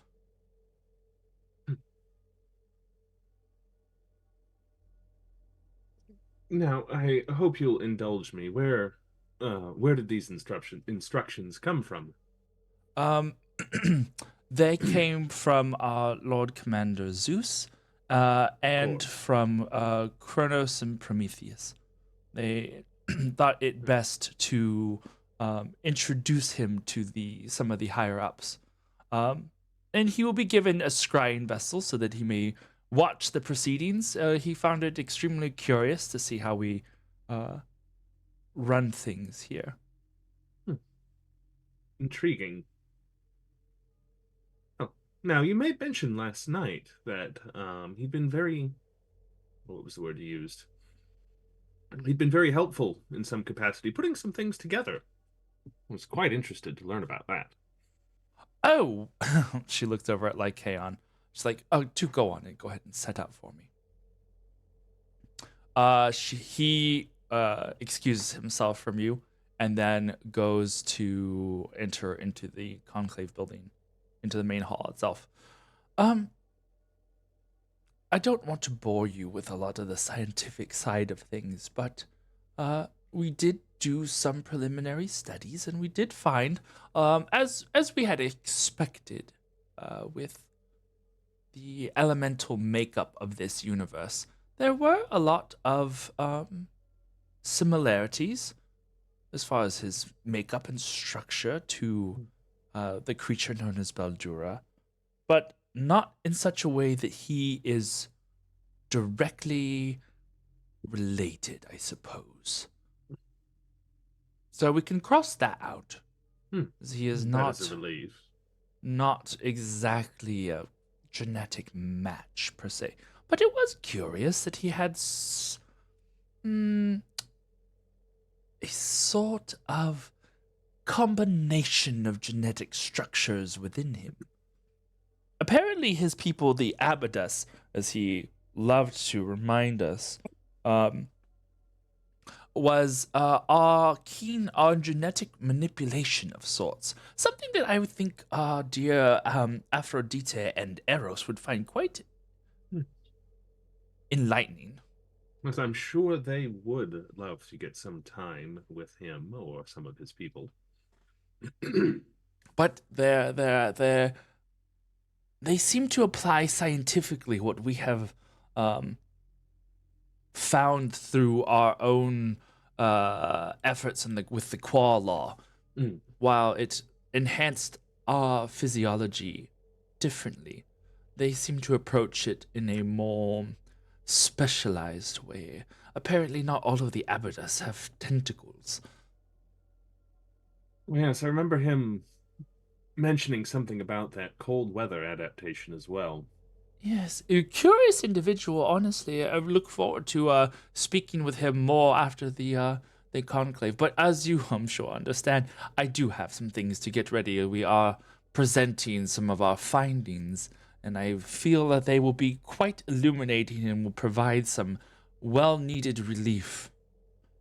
Of course. A pleasure to catch up with you, as always, Doctor. Of Won't keep you any longer. We'll see you inside. I'm is so let me make sure I've got Threnian and Alexov are here already. Is Fleur here yet? Probably arriving around now. Probably arriving around the same time. We'll say that you've got like about an hour's time. Okay, I will just mingle and schmooze and do all that fun stuff with all the very important people that are here, Hubnode. I'm sure. But if I get within visual sight of any of the three of them, preferably all three at the same time if I can manage it, I will send just a quick telepathic message, which Fleur is free to accept or reject. The good doctor has thought it wise to let our visitor from out of town observe today's events. Thought you might like to know. Apparently it was Zeus's idea, of course. Typical guy, and try and blame it on the Olympians. Can I respond to this message? You can respond to this message. Do they know about us and how we delivered him? I have no indication to believe that they do. Fleur responds quick enough to catch the window to respond. Is he all right? Salute, Camille? He seems to be. Dr. Ora said he was very informative about their species' genetic engineering capabilities.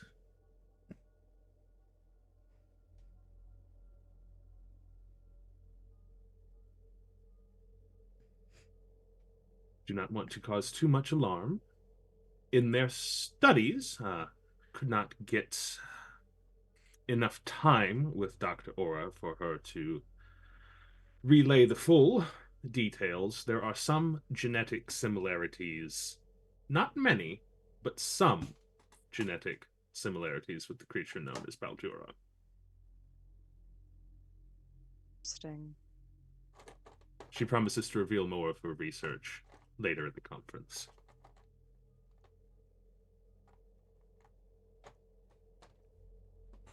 Fleur responds, but I checked. He's not the same as Baldura.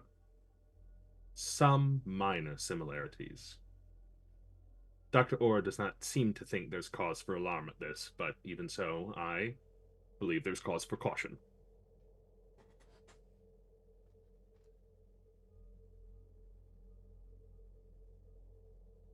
Just keep your eyes open.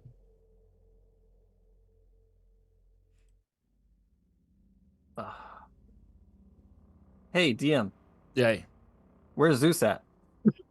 Where is that? I'm gonna say that by this point, How close is he to my fist? And how can I close that gap? I'm probably going to say that by the time you get this message, you have already seen Zeus enter the building. Okay. Definitely carded him. Mm-hmm. You know he's here already, Okay. as with can most I, of the Olympians. Can I go escort him? You want Or to go join find his escort? Yeah. You want to go find him?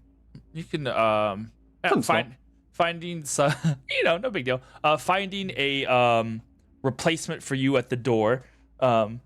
You They make had your me at the door. well, you were carding people as they came in, so That's true. as you were doing so, you go inside and try to find him. It doesn't take long, as there are usually a fair amount of people around the heads of both the Gaian ruling council and the Ter ruling council. There's plenty of people who are trying to get, their moments to have a conversation with him, but you see him there with Ares at his side and Apollo as well. General. Kind of to Ares as almost like my buffer, my way in. Zeus is currently having a discussion with some delegates that had come in from Gaia, not part of the main Gaian council, but just some people that were visiting here as well. And they're having some conversation with the general. Nods to you. Alexov, good to see you, sir. Why do we start conversations with a lie? It's not very much a lie. I do not mind seeing you. Have I met Zeus? In passing, I'm sure.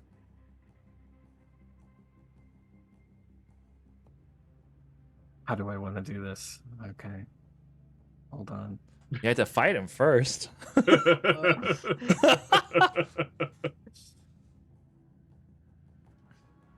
There's like something I want to ask. I don't know how to word it. Mm-hmm. And I'm trying to decide if it's even worth it to like attempt so.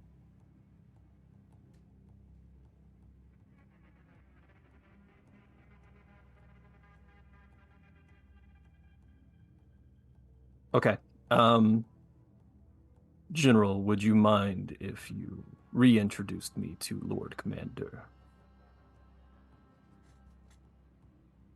Something the matter that we should be aware of? Yes. How about you tell me, and I will let you know if it's worth bothering my father. It's protocol. Captain. General. I'm glad that we both can read. Now, what were you going to tell my father?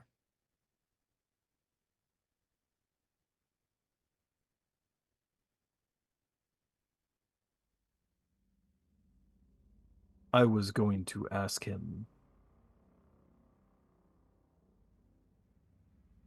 If someone offered to give him tentacles, would he accept? You see the utter befuddlement of his like, I have found it wise not to ask my father about such things. It's strange it's come up before. Not as strange as you would think. And as like he's like in the process of like trying to get between you and Zeus, Zeus turns his attention to see what his son is not paying attention to him for, and is just like, ah, hello. I feel like I should know your face. It looks like a face I should know. You're the gargoyle, yes? Ooh, there's like a good like sucking in of the face. Just yes. Alexov Marianus, captain of the Guardiani, Lord Commander. You see him nod slowly, and the joviality of the like Father Zeus kind of fades away, and he becomes extremely serious. And you suddenly see the resemblance between him and his son. I don't think we could ever thank you enough for the things that you have done for us as a collective whole. Sorry, I almost said it too, but I'm gonna say it over the table. Yeah, you're a collective whole, all right.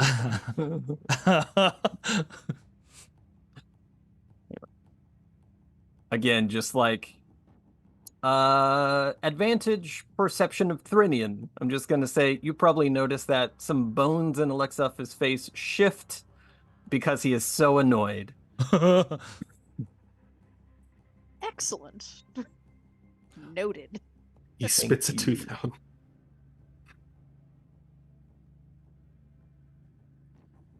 Lord Commander,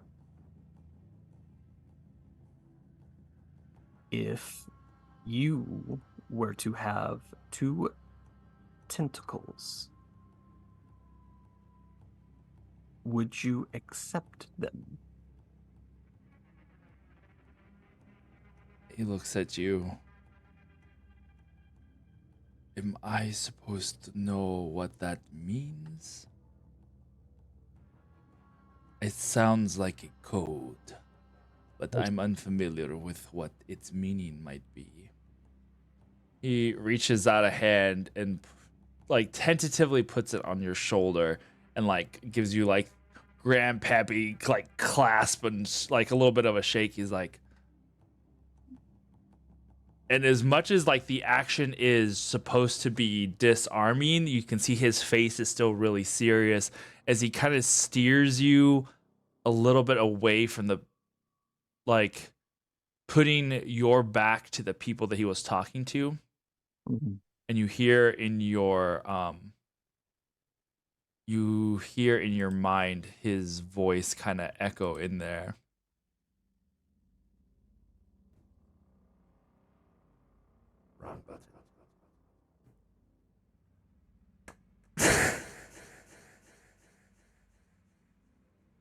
Jesus Christ.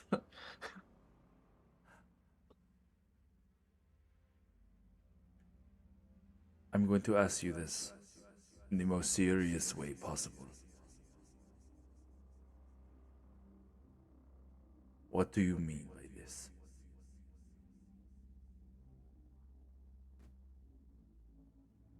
Okay, just so I review, Urasi, you told me that Aura had told you that Zeus, Kronos, and Prometheus are going to display Saluk of the Abydos. What I believe what what I had told you was that Dr. Aura was going to display some research of hers later, which I believed is in some way be related to him, but it was, unless I'm misremembering what you said, Aaron, it was Zeus's suggestion that Saluk be permitted to view to scry on today's meeting. Yes and no. Okay. It was Zeus's idea to bring him to the Conclave so that Gotcha. he might meet with the other Olympians and the Gaians, that they might have a conversation with him after the Mhm. conference. But then, because just so that he's not sitting around, then they decided to also allow him to watch the proceedings. Gotcha. Okay. I'll just be very direct then to kind of get it going. Do you think it is a good idea for all of these incredibly powered and potentially paranoid individuals to see Saluk or know of his existence? You see the realization roll across his face.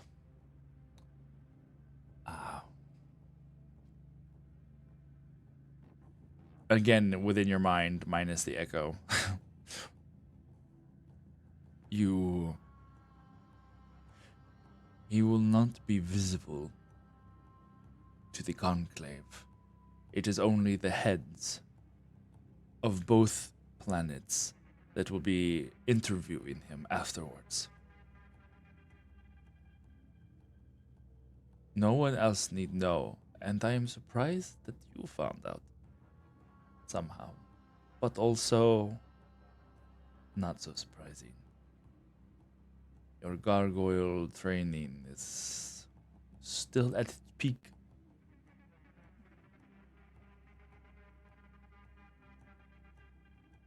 You flatter me, sir.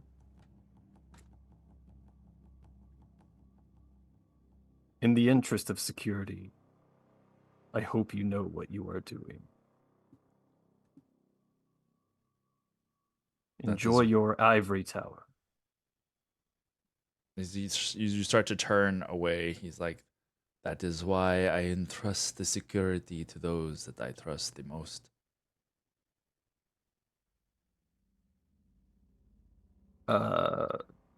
Alexef is going to give a Jim face to the camera.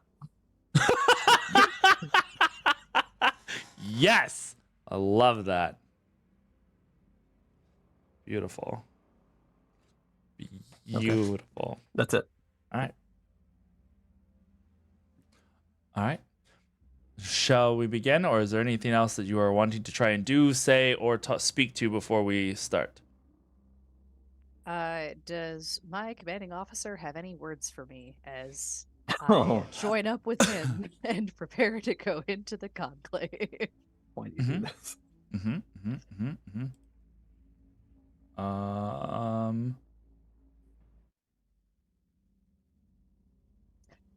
For my part, as I approach him, I am acting like it is just business as usual. I've got my clipboard. I'm in my nicely pressed uniform with my rapier at the hip, and I give a polite polite salute as is expected for my station to his, and fall into step. You see his cold, icy exterior as per usual. And as you walk in step with him, I should have known that the Gaians would start to ravel themselves around this situation.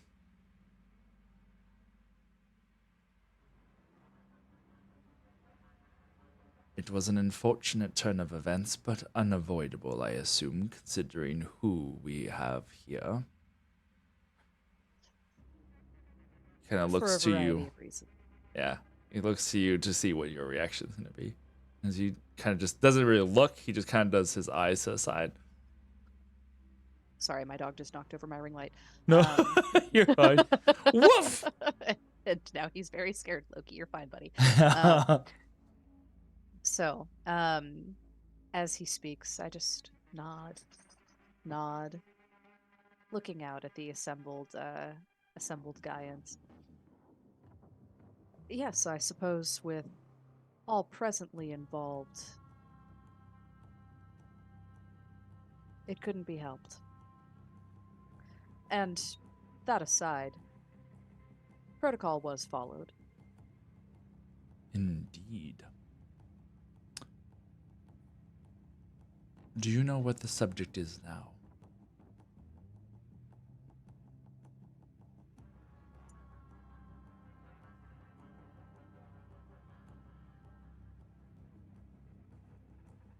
Per Article 312, subsection B, unidentified foreign organisms must be surrendered to the Science Division for quarantine and cataloging before they are released to Ocularo's jurisdiction. I would assume that he would be held there. You know, you can just say no. Oh, but where's the fun in that? It's good to see that the Fae survives so strongly in its children.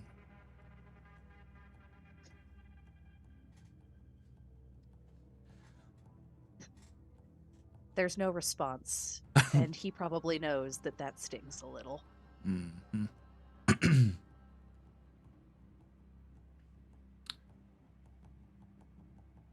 Keep your eyes open during the conclave. Find yourself an advantageous position. I plan to, sir. Something doesn't feel right.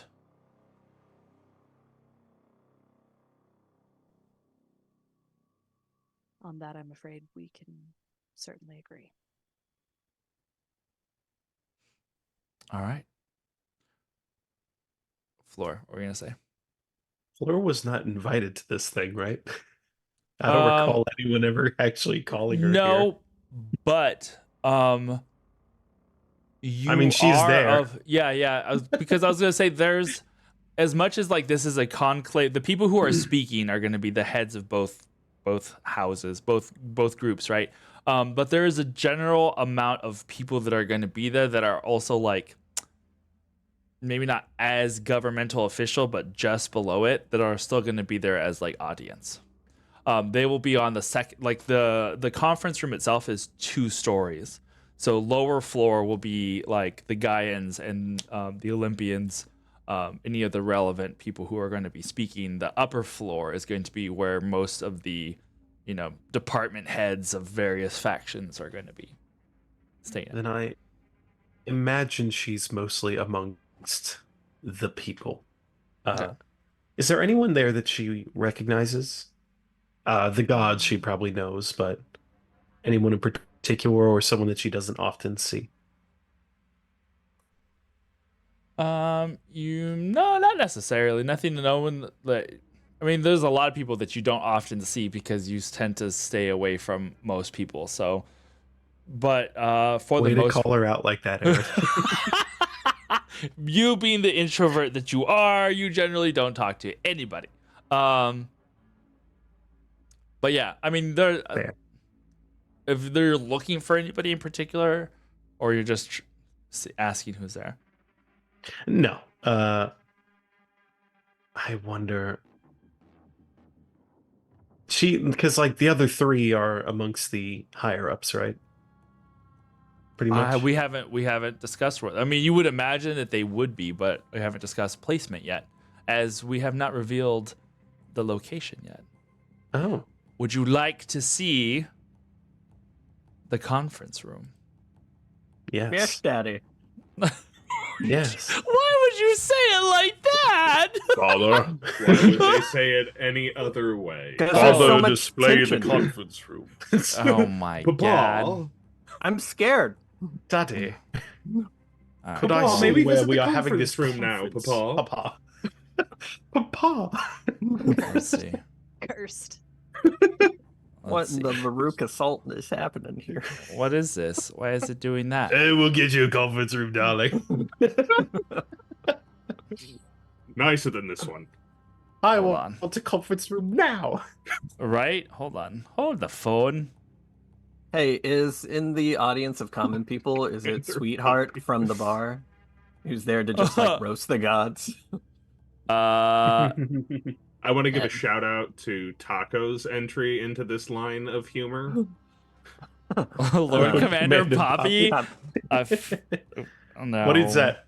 Okay, is that a camera? What are you holding? Yeah, yes, it's a camera. But I'm That's trying the first enemy we will be fighting tonight. Yeah, I'm trying to figure out why it didn't show. What Map was cam. it? Map cam. We will Map wait. cam. I know. Well, I'm trying to figure out why the video just shows. Oh, I know what it's doing. Are you green? It's Green because screen? Green screen. no, yeah. I was like, why is it doing that weird background? Foreground. Uh, I don't know if that's the case. background effects. That's what. All ground. None. Midground. Midgard. Okay. All right. This now we should be fine. Jotun Nope. ground. Nope. That's still turning this. I want no background. Thank There we you. go. Oh, There we go. Hey yo. Do I have to sign? No background. All right. So there's the whole conference room. Just kidding. Here. Oh. You son of a bitch. Okay. Here's You Oh my son of a God. bitch, Aaron. My God.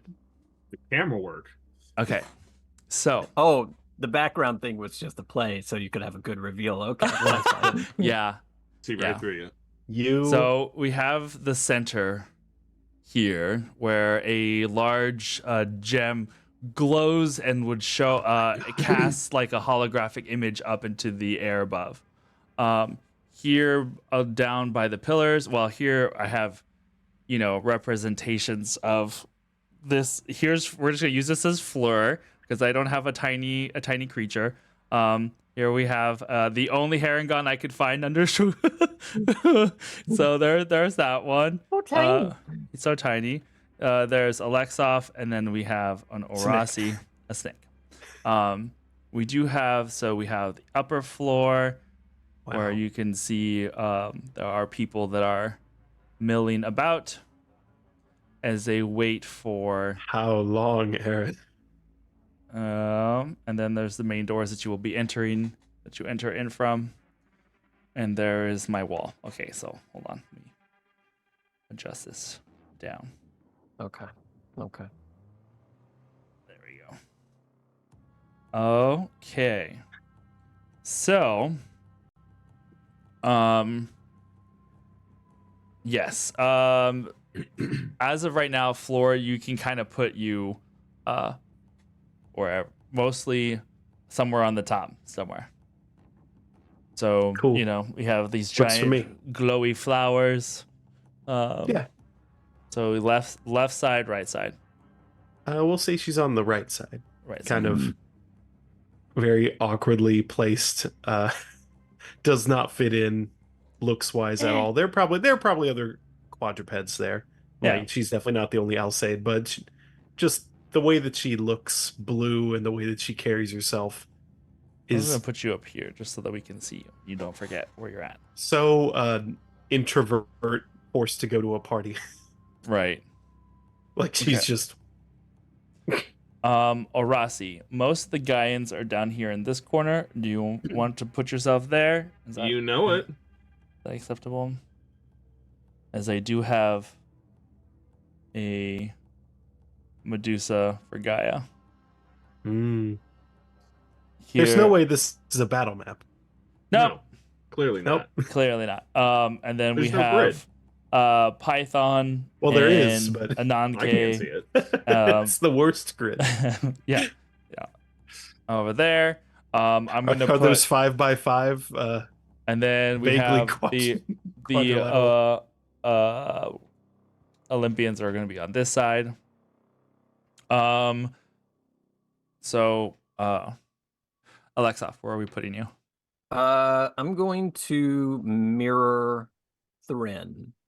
Okay. So wherever Thrin is on one side, I'm going to be. So if same like foreground kind of thing. Mhm.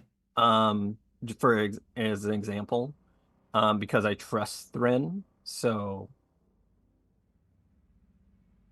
because their job is very similar to mine, so I will defer to her. Okay. Thren, where would you like to be? You and I'm gonna use this this tiefling as Faravar. I'm torn because part of me says up on the balcony for visibility, but then the other part of me says on the floor to be close to potential action. On the floor with a saddle. The floor? So I think that we will be on the main floor. Okay. That's me. I'm I'm done. and maybe tucked into, let's see, Arasi is on my left, so maybe Yeah. central pillar? Central right there. Central pillar to get visibility coming out. All right. Okay. Put I'll you be right in the there. foreground then. Foreground. You want me to put you on this side over here? Yeah, that'll be fine. Just for all That'll be good. intents and purposes. You watch the Oh door. wait, no. This is Faravar. He comes up here. You are over here. Okay. Honestly, I want to stay away from the gods because they're like, one, they can handle themselves, and two, fuck those guys. Fair. All right. All right. It should be noted that as this conference begins, if there are questions that you would like to ask the presenters, then by all means you can do so. And we'll just either play it up like,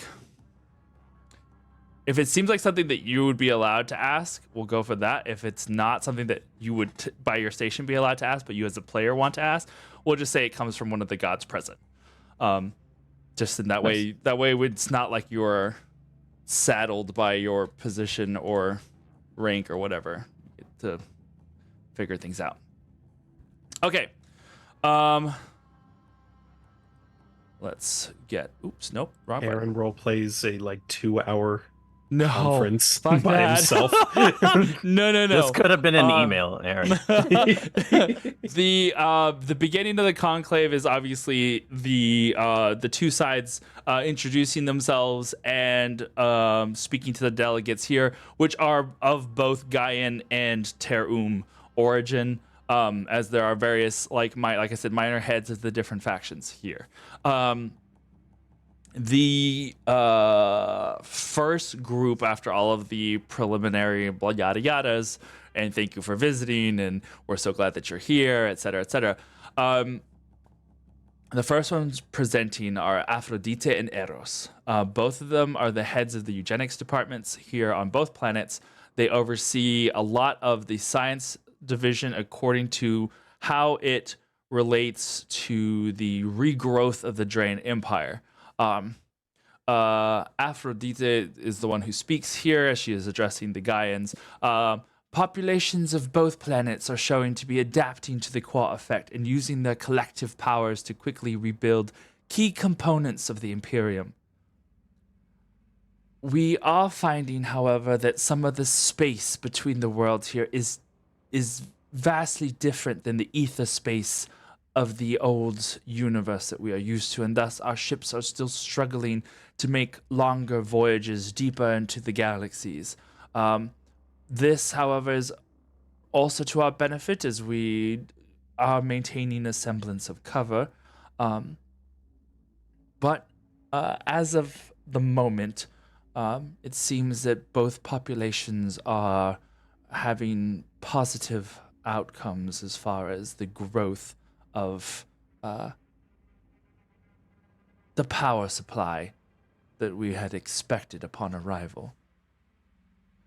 That being said, there are elements to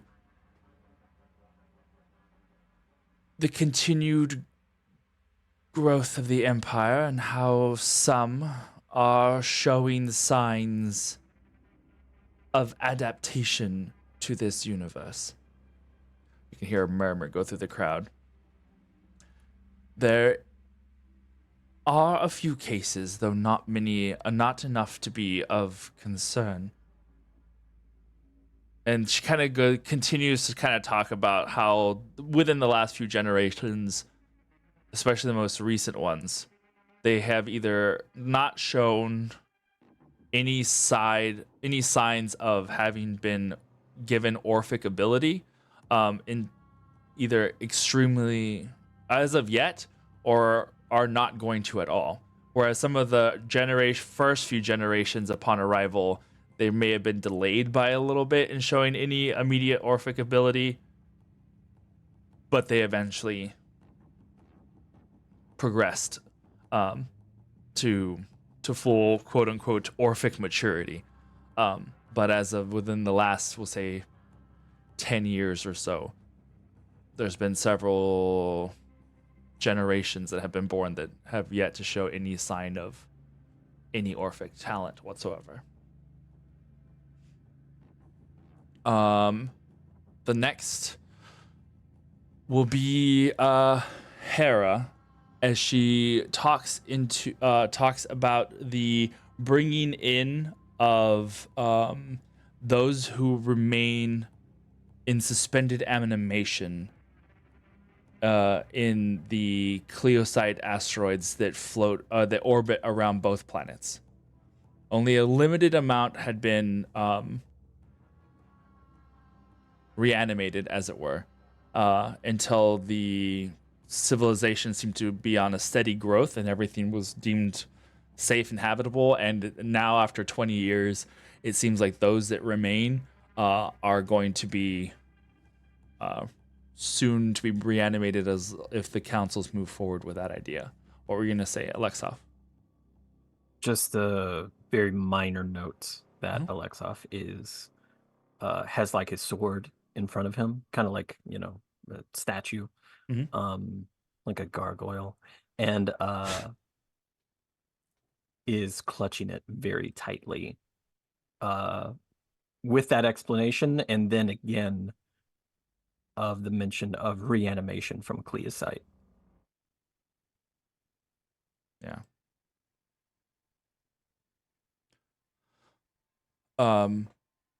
She goes on to speak that her and Hades have been working very diligently as far as making sure that those who are going to be reanimated will not suffer any prolonged effects of having been stowed away for this extended amount of time.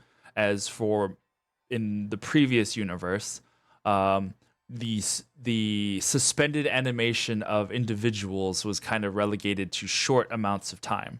This has so far been one of the longest periods that people have been held in suspended animation, and they are hoping that, as of yet, there has not been any signs from the last batch that was reanimated, any signs of any adverse effects, but they are hoping that to avoid any prolonged periods of time, as the science is still relatively new, as this was a Feywild / Drayan endeavor. What were you gonna say? Alexov will ask the question. What sort of adverse effects are to be expected? You see everyone's attention kind of turn to this captain of the Guardiani. Doesn't give a fuck. No, I know. All eyes on you in this moment.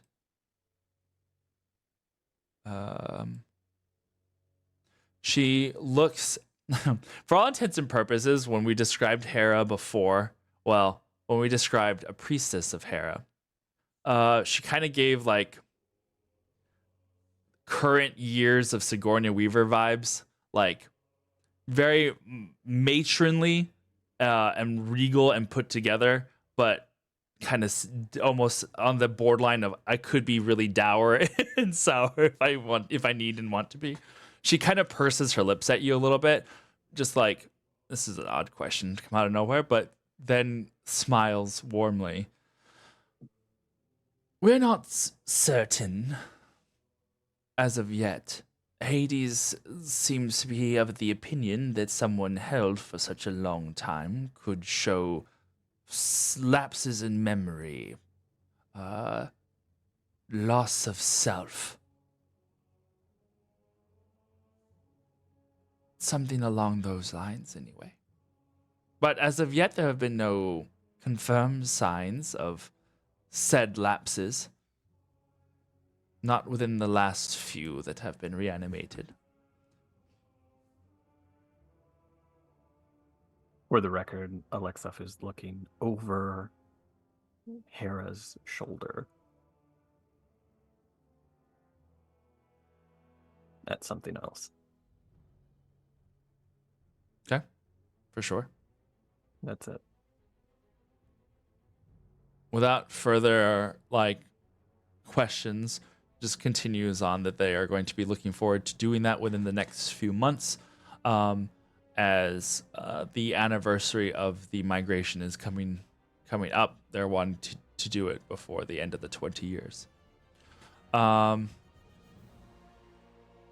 As she goes away and the music needs to calm down again. Although I appreciate it. You need to. It's like the Oscars just playing off Hera. all right, time for you to go.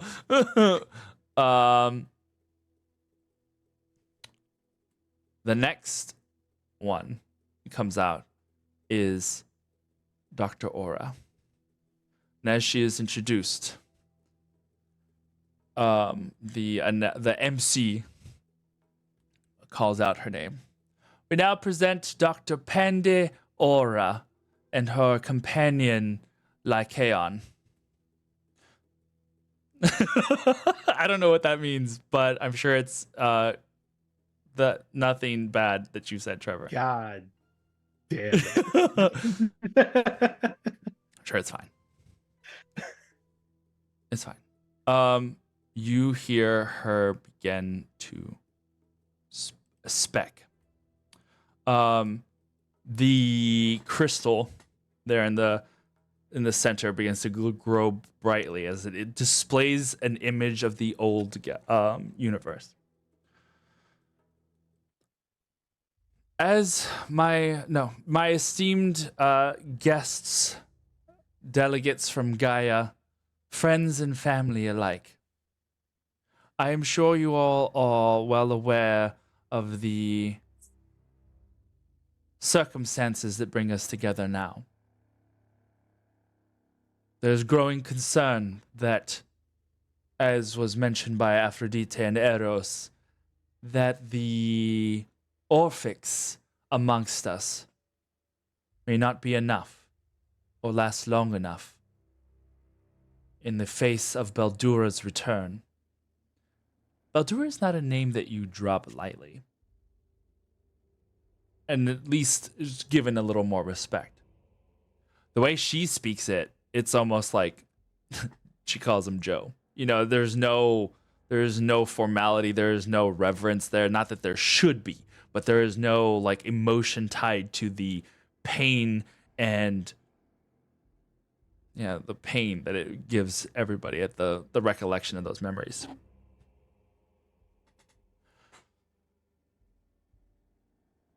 Me and my colleagues, she looks over at Lycaon and then over at Orasi, were some of those who determined that this was Baldura's original home or point of origin. And it was hoped that by bringing us here, we would be able to find some means of surpassing him in his own home, provided he were to eventually return here. Now, what I am about to show you, I do out of complete trust in the situation. After many, many years of testing, many, many years of watching,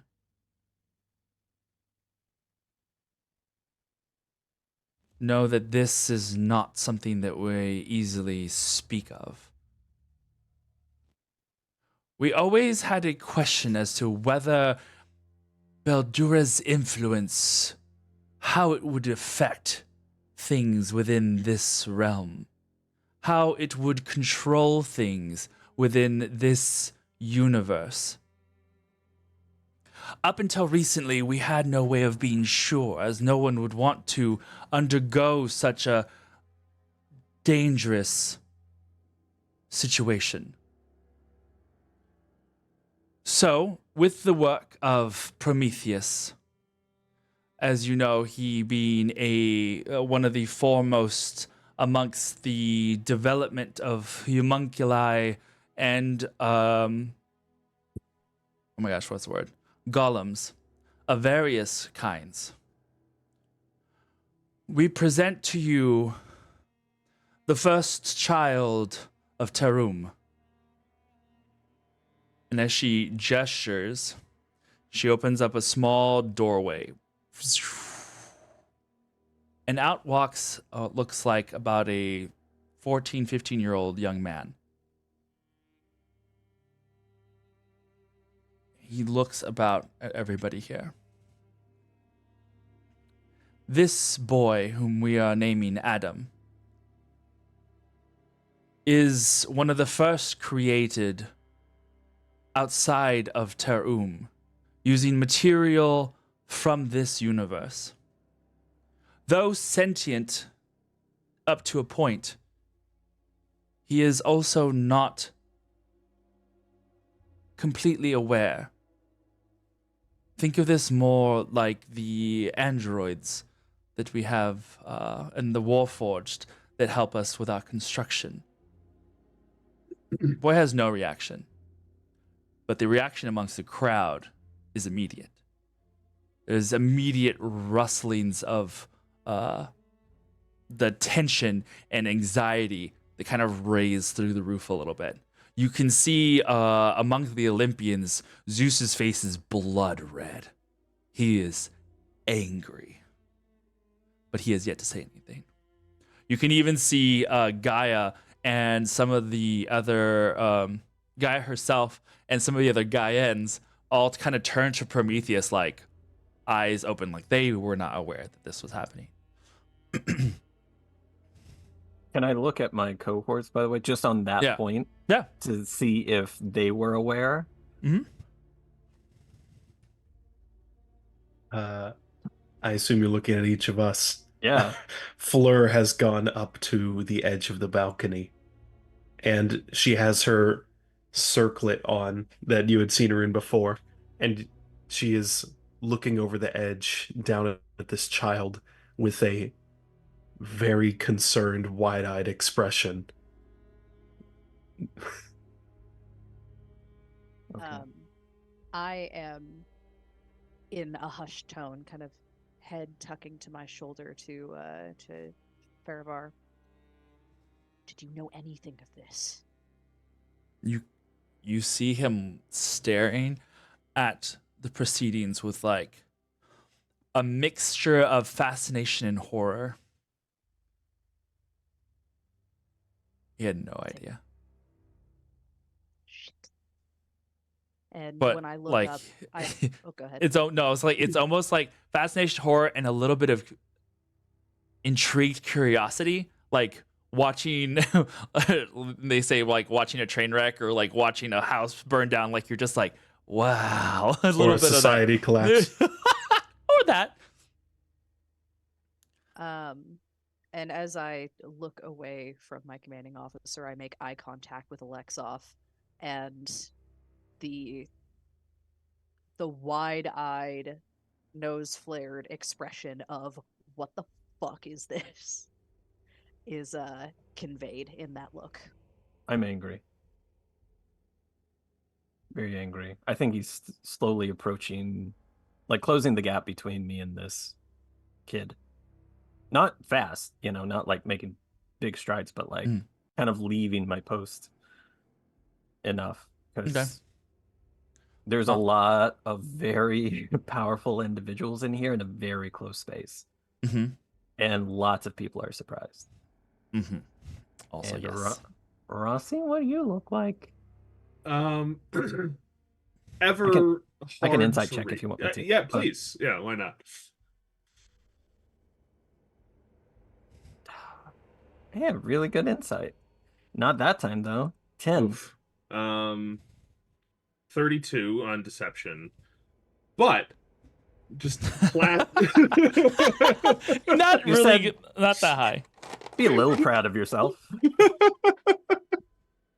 Bask in it. Looking at Arasi's face reveals absolutely not. They're just completely placid like a still lake.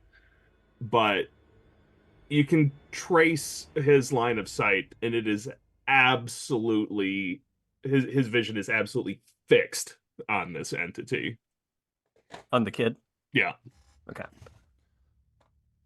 And yeah, I guess that's it right now. I don't know what else to do. Okay. I'll say you kind of start moving a little bit towards Yeah, them. not- The boys not are going much. to be on the front.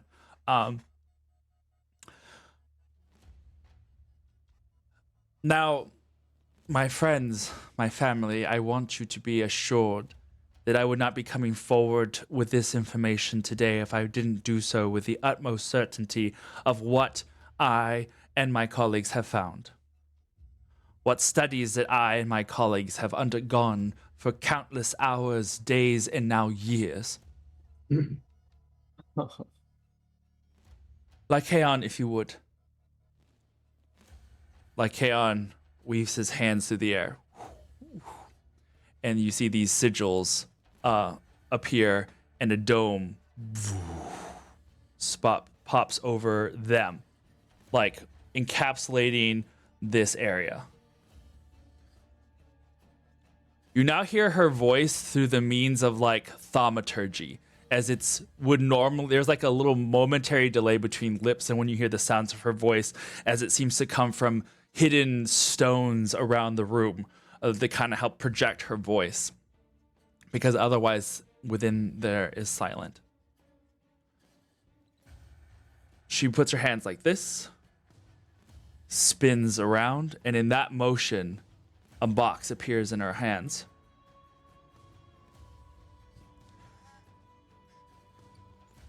Delegates and friends,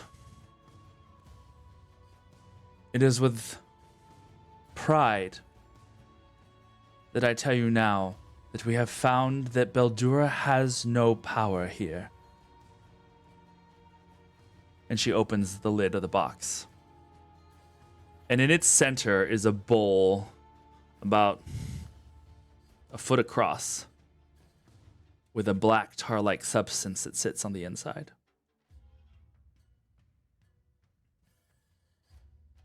So far removed from the host of Beldura itself, the remnants of this plague are inert, and she digs her hands into it and like lifts it up.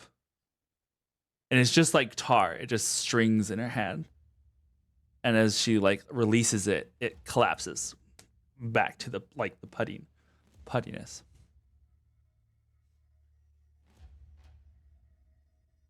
The shock blows outwards as everyone starts to back up from the sides, move backwards. You can see Zeus immediately gets surrounded by like static electricity as bolts of lightning start to like course through his body.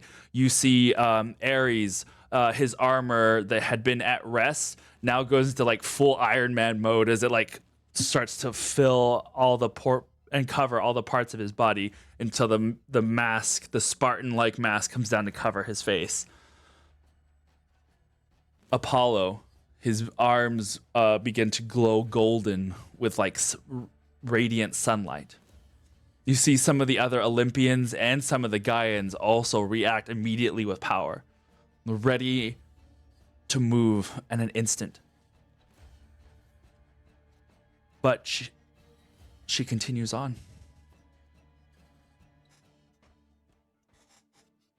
Even as I touch it now, there are no ill effects. Alexov. Across the way, behind Threnian, you see an enraptured Rhea staring, his eyes wide, and he walks through Therenian. Therenian, you feel a cold shiver. And you know, I mean, given the moment and everything that's going on, it's easy to just be like, getting the ibby-jibbies, because you see here in this universe the exact reason that your entire civilization nearly met extinction and barely survived. So I've already drawn my rapier, and in doing so, as I pull a hand to the swept hilt, there is sort of a mechanical whirring, and when I draw my hand back, a buckler starts to form around my arm as I take a defensive posture. Oh, Rossi, what were you gonna say? My true sight doing anything for this thing that just walked through Threnion? Oh, Ooh. interesting question.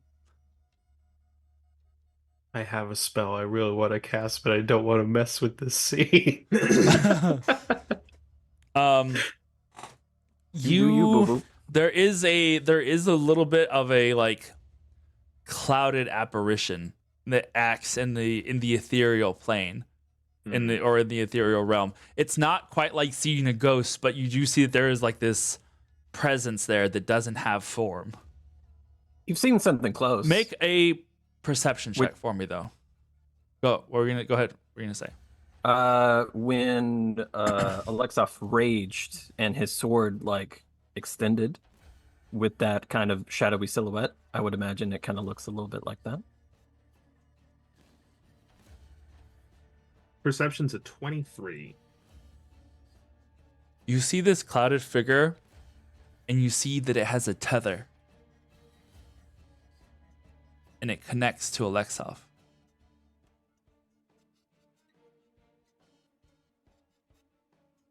It's not like a what's it called? A leash or a collar, like leash child but it goes from like his feet and runs along the ground. It's almost like seeing a power cable that just kind of goes across and goes to Alexov.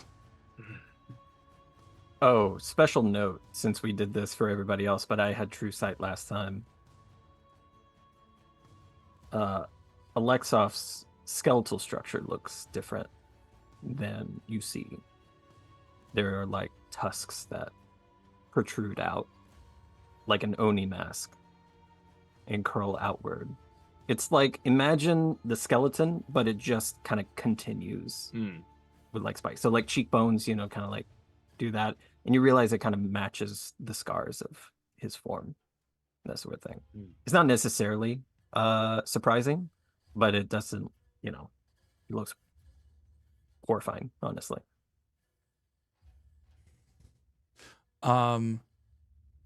Alexov, as you are also yeah. That made no sense. Where is my Should Flora move before this? Go for it. Yeah, we're gonna say Flora.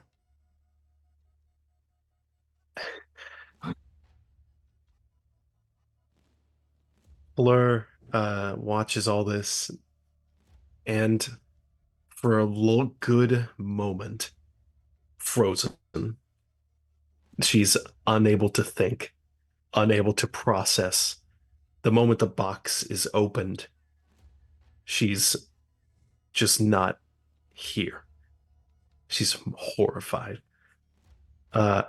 As Dr. Aura reaches down to touch the black guitar, all of the horrible things that have kept her awake and tormented her for years rush in an instant before her eyes, and she screams an inarticulate just sound, and she casts Force Cage over the spot. Your spell is counterspelled. I knew it would happen. By who?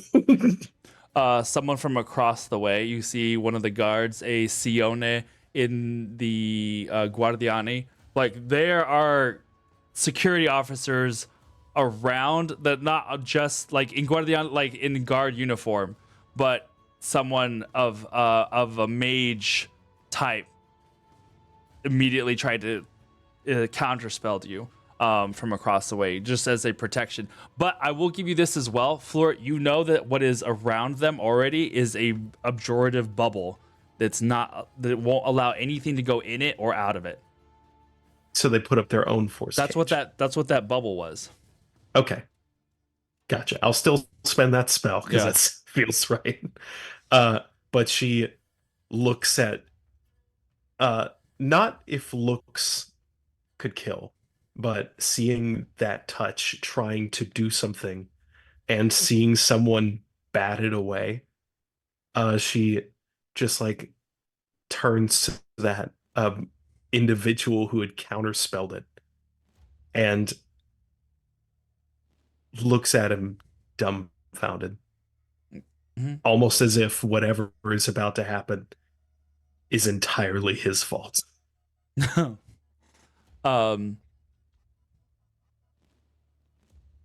You hear Zeus's outcry. What is the meaning of this? How could you do this? It, like, goes off. Like in We got raided. Oh, great. Love that. Hello, friends. Welcome. By the way, Just what were in you time gonna for shit to get real. Yeah, what were you gonna say about Alexov there for a second? Oh, If it's bad, you can let it go. yes, it's so bad. So it is this moment as everything is going down.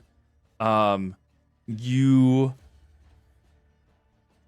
are seeing all of this happen. You see this like brief flash above as Fleur's spell is counterspelled. You see, you kind of hear Zeus like yelling at Dr. Aura, like, what are you doing? All this kind of stuff. And then within your ear, you start to hear like a whispering voice.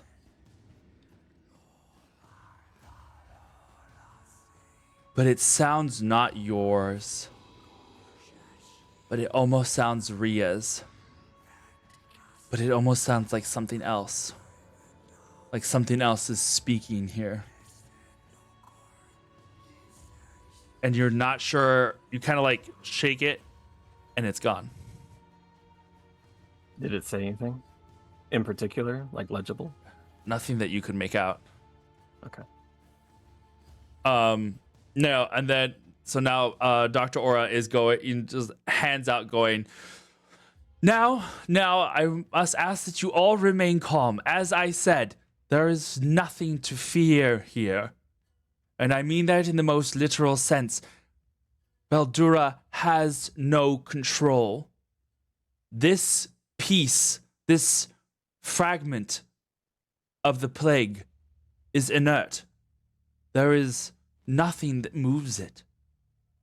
And believe me, I would not be sticking my hand into this vile substance if I had even the slightest doubt that it would not harm me. She sets the box down and lifts up the bowl. Adam, will you hold this for me? And Adam grabs the bowl from her and just holds it and stares down at the liquid. That being said, it does retain a semblance of something alive, but all forms of its power are gone, lost. You see the liquid begin to move on its own. And it kind of spills out on its own accord and starts to crawl along Adam's hand, going up his arm. And he just kind of watches it before it just kind of like goes back into the bowl, as if it had searched for something, but without finding it, reverted back to its liquid form.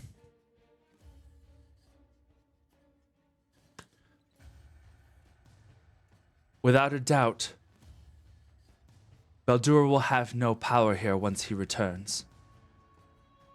That much we have seen now for certain.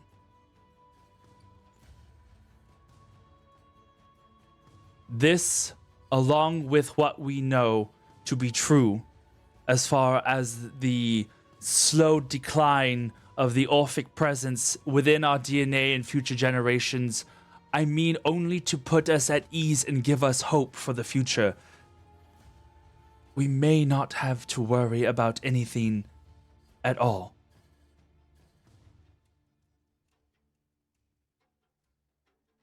Lycaon looks rather proudly at the room, and you can see that though the tension is still there, it has calmed somewhat. At least enough. What are you doing, Alexov? Closing the gap with the cage. Okay. I don't know if this is a fair question to ask. Because I feel like it's up to me. Right? Probably. Is Alexov swayed in any way by this demonstration? No.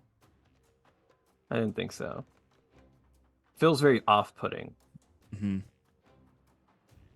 But I just wanted to be fair for her. Yeah. It's not that you were necessarily pulled towards it, but you notice that mirroring your distance from them is the ghostly figure of Rhea on the other side of the bubble. Okay. I think my attention goes from Rhea to Ares, of like, I hate you, but we are very effective at what we do, and we both agree this is terrible. Mm-hmm. So it's one of those like, give the order, I will do whatever kind of thing. But we also like, it's a stalemate kind of thing, right? Because I don't want to attack this thing because this little bubble might be the only thing that's helping us. So I hope that made sense. Yeah. Okay. Thorenian, do you have something to say, or are you just in shock right now? There are so many things that I want to do, but Yeah. I feel like Threnian has enough of a sense of decorum that unless there is a very clear threat, the trigger hasn't been pulled yet. So I am waiting and watching, and as I look at Adam, I would like to look a little bit closer and use my divine sense to see if I can get any, just a vibe check, Sure. paladin vibe check. Yes, do that. Arasi, you have true sight on still, right? At all I times? do. Permanently, good. yeah. Good to know. Permanently. It's amazing. Wild. Awesome. So as before, the eyes sort of flash with a silvery light. And I can sense anything affected by the Hallow spell or know the location of any celestial fiend or undead within 60 feet that's not behind total cover. Cool.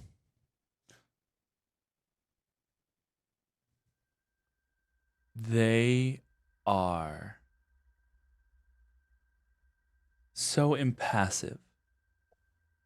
You recall talk before of simulacrums, a new effort in, it's almost like cloning, but not quite, as it doesn't retain the power of the individual, but it does create a duplicate of said individual.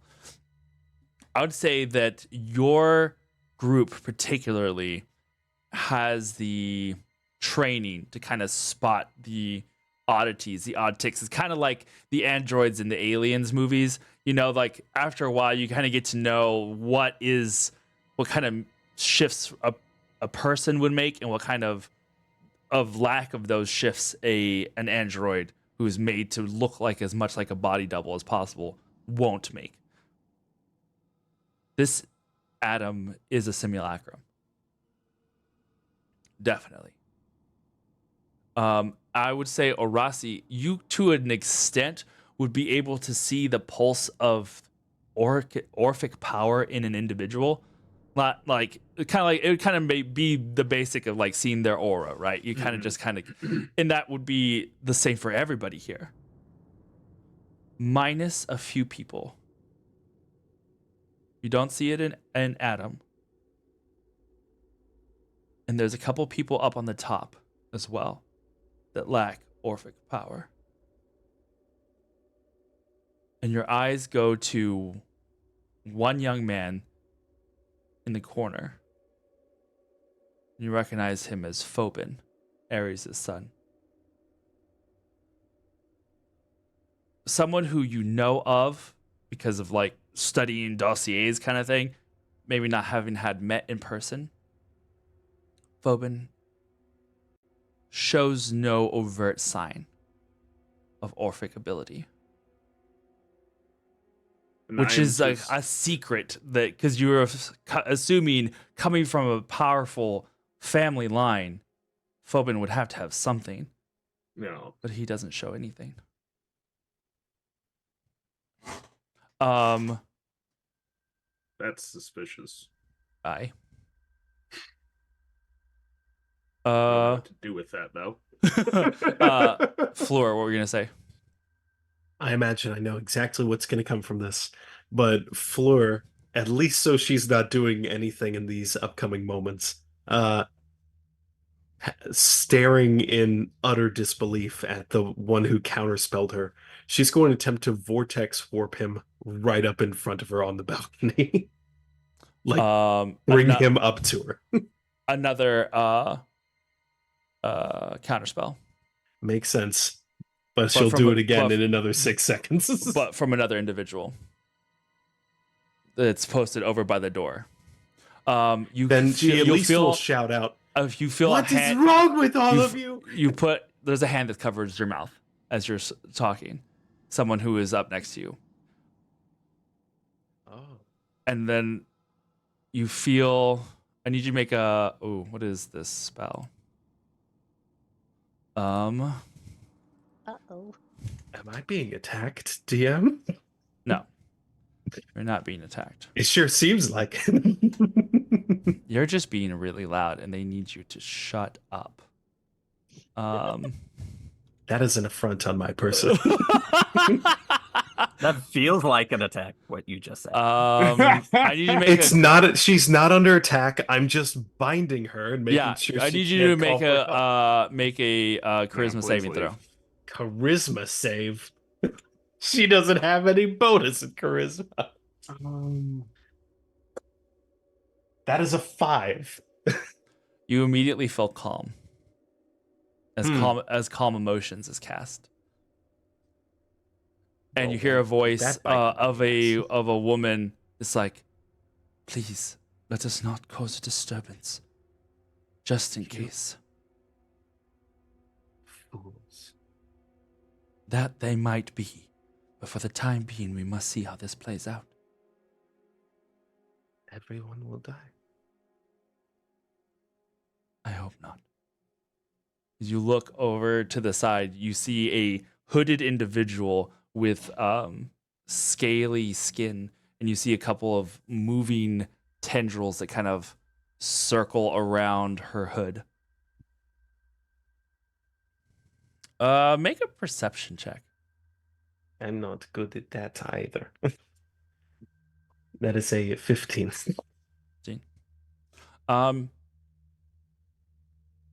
If you you kind of look back and forth as you see what looks like Gaia standing in two places at once.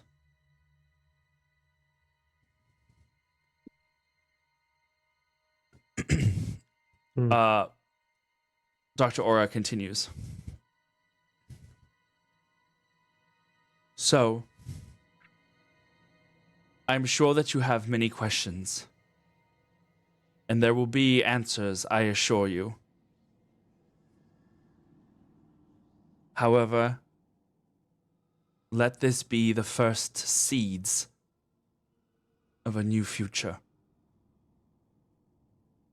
She gestures to her hand to the side. And another doorway opens. And another individual walks out. This one, a small girl, about the same age as Adam.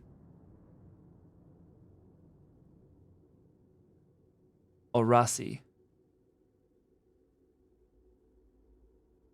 you see the illusion.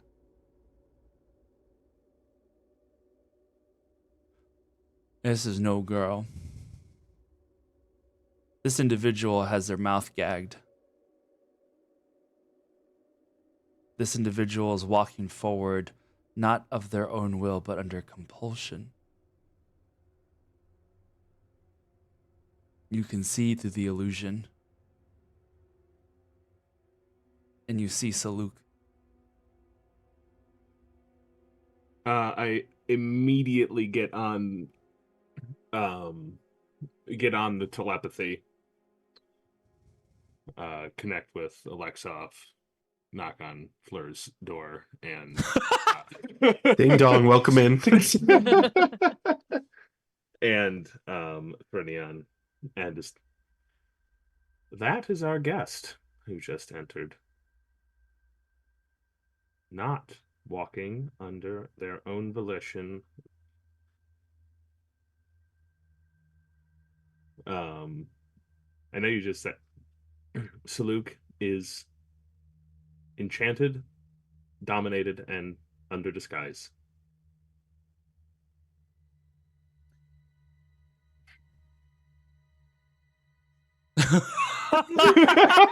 Immediately. You know what? I don't. Thrin, I think, should go because Yeah. we've done a couple things. I want to see what Thrin does. Go through. At that, I look at the image of the girl.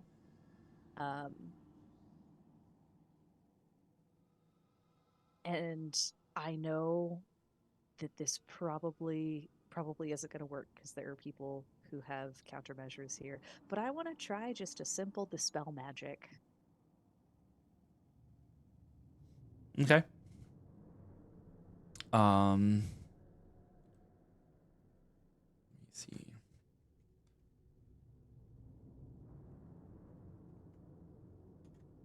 I was double checking. I had forgot to look this specifically. I'm trying to remember if with impenetrable sphere or is it resilient sphere? Resilient. Globe of invulnerability. Yes. Okay. So it's resilient sphere that I was thinking. Your spell does not go through. However, your dispel magic, what are the components to that? It's verbal and somatic. So Okay. it'd be a twist of the hand behind the buckler, and a muttering under the breath. And it's instantaneous. Any spell of 3rd level or lower would end, and then if it's 4th level or higher, it would take an ability check. Okay. It doesn't go off, but neither are you counterspelled, because from down here the orders might seem to be a little different. Alexov.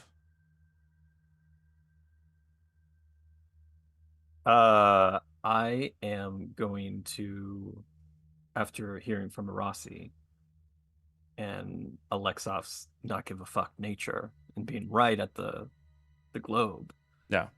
is going to yell to the most powerful person in the room and just say, Zeus, tentacles, her.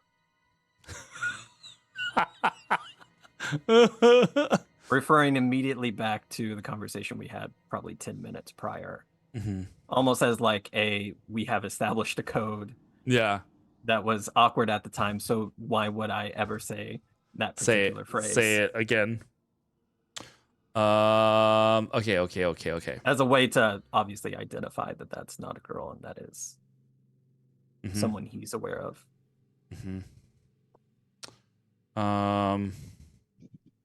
Let's see here. What do we want to do? I bet everybody else goes like very tense situation, but everybody cocks their head. What? Hey, What? Aaron, we got like 30 seconds for me to run grab something real quick. Yeah, yep, go for it. Immediately underwater. Immediately disappear. What were you gonna say? Floor. Fleur, having heard and allowed in that message, through the very calm emotions, recognizes the fact, still feeling it, that her mind and emotions are being altered. She is being manipulated, whatever intentions they may be. And the all too familiar sensation of being controlled and swayed sends the back of her soul aflame, and she will cast Mind Blank on herself. Oh. For the next 24 hours, until the spell ends, one willing creature I touch is immune to psychic damage, any effect that would sense its emotions or read its thoughts, divination spells, and the charmed condition. The spell even foils wish spells and spells or effects of similar power used to affect the target's mind or gain information about the target. Okay. So there's a flash of magic and her hair just kind of bursts outward for a brief moment. She wheels on the individual who, for whatever reason, had felt the desire to calm her emotions. And she says, "How dare you?" And then she turns to the whole room. "You are all fools and you will all die." And she's going to leap over the side, and her coronet is going to glow, preventing her from taking fall damage. Okay. Hey, big moves happening.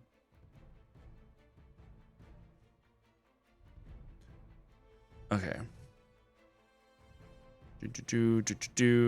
Oh, nope. Hold on. That's a 7th and an 8th, folks. So here we go. Yeah, you've cast some high ones. All right.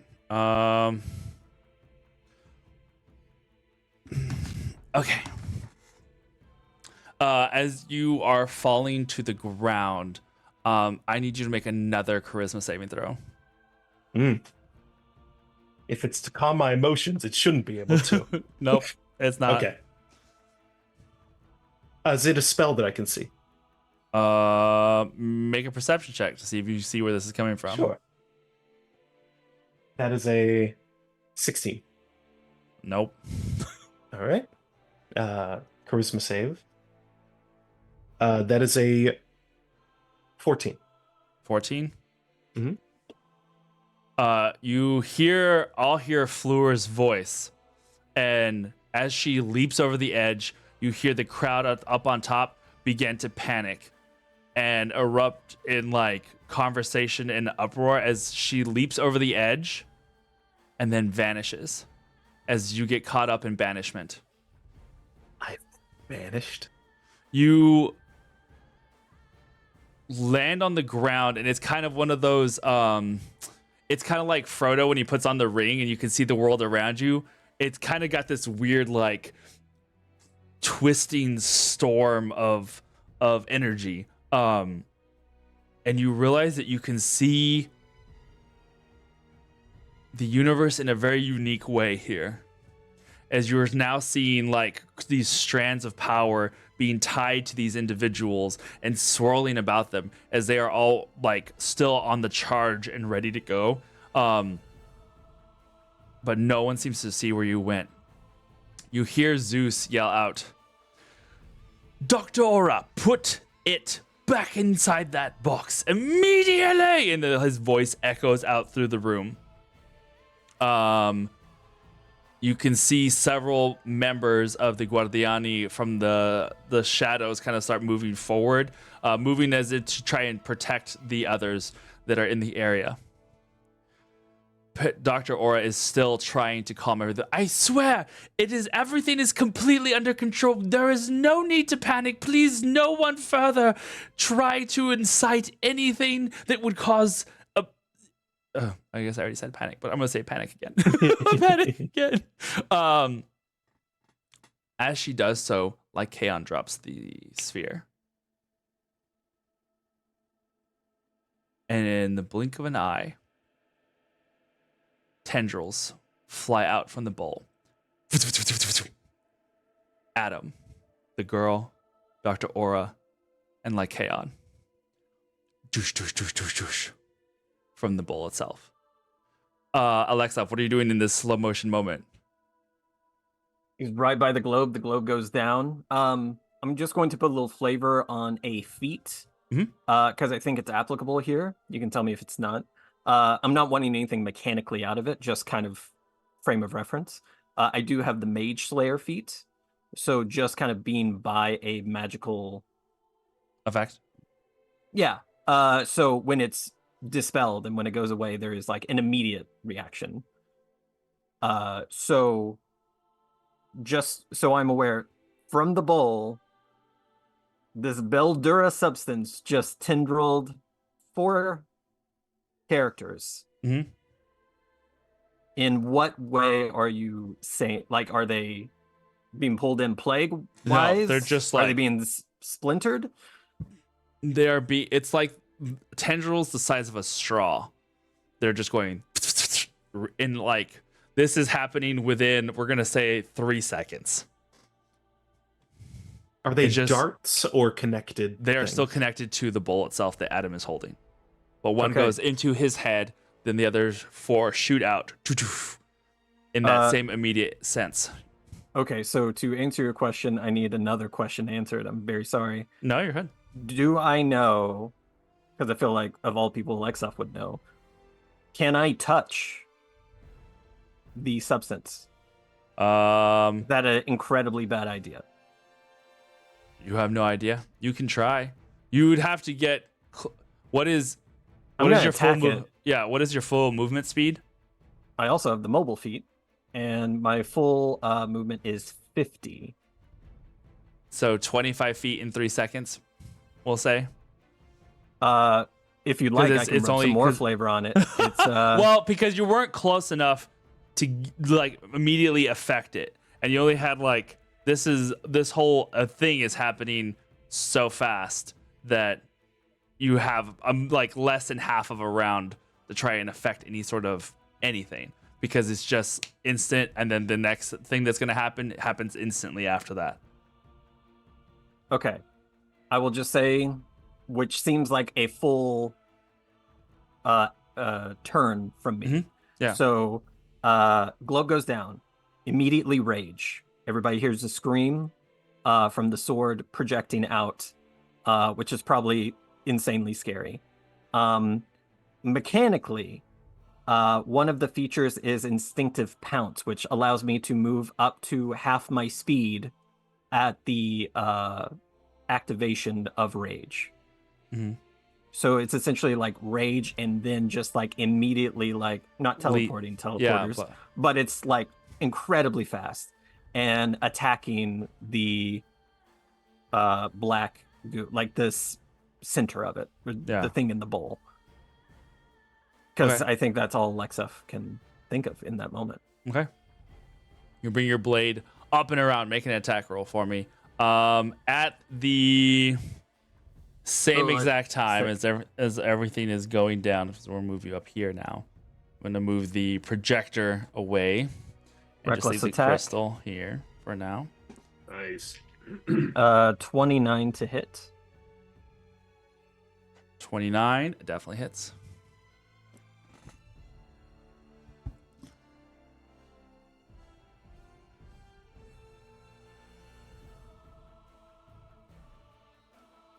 Okay. So that is wow, there's so much stuff. Oh, right. Very important. Wild magic barbarian.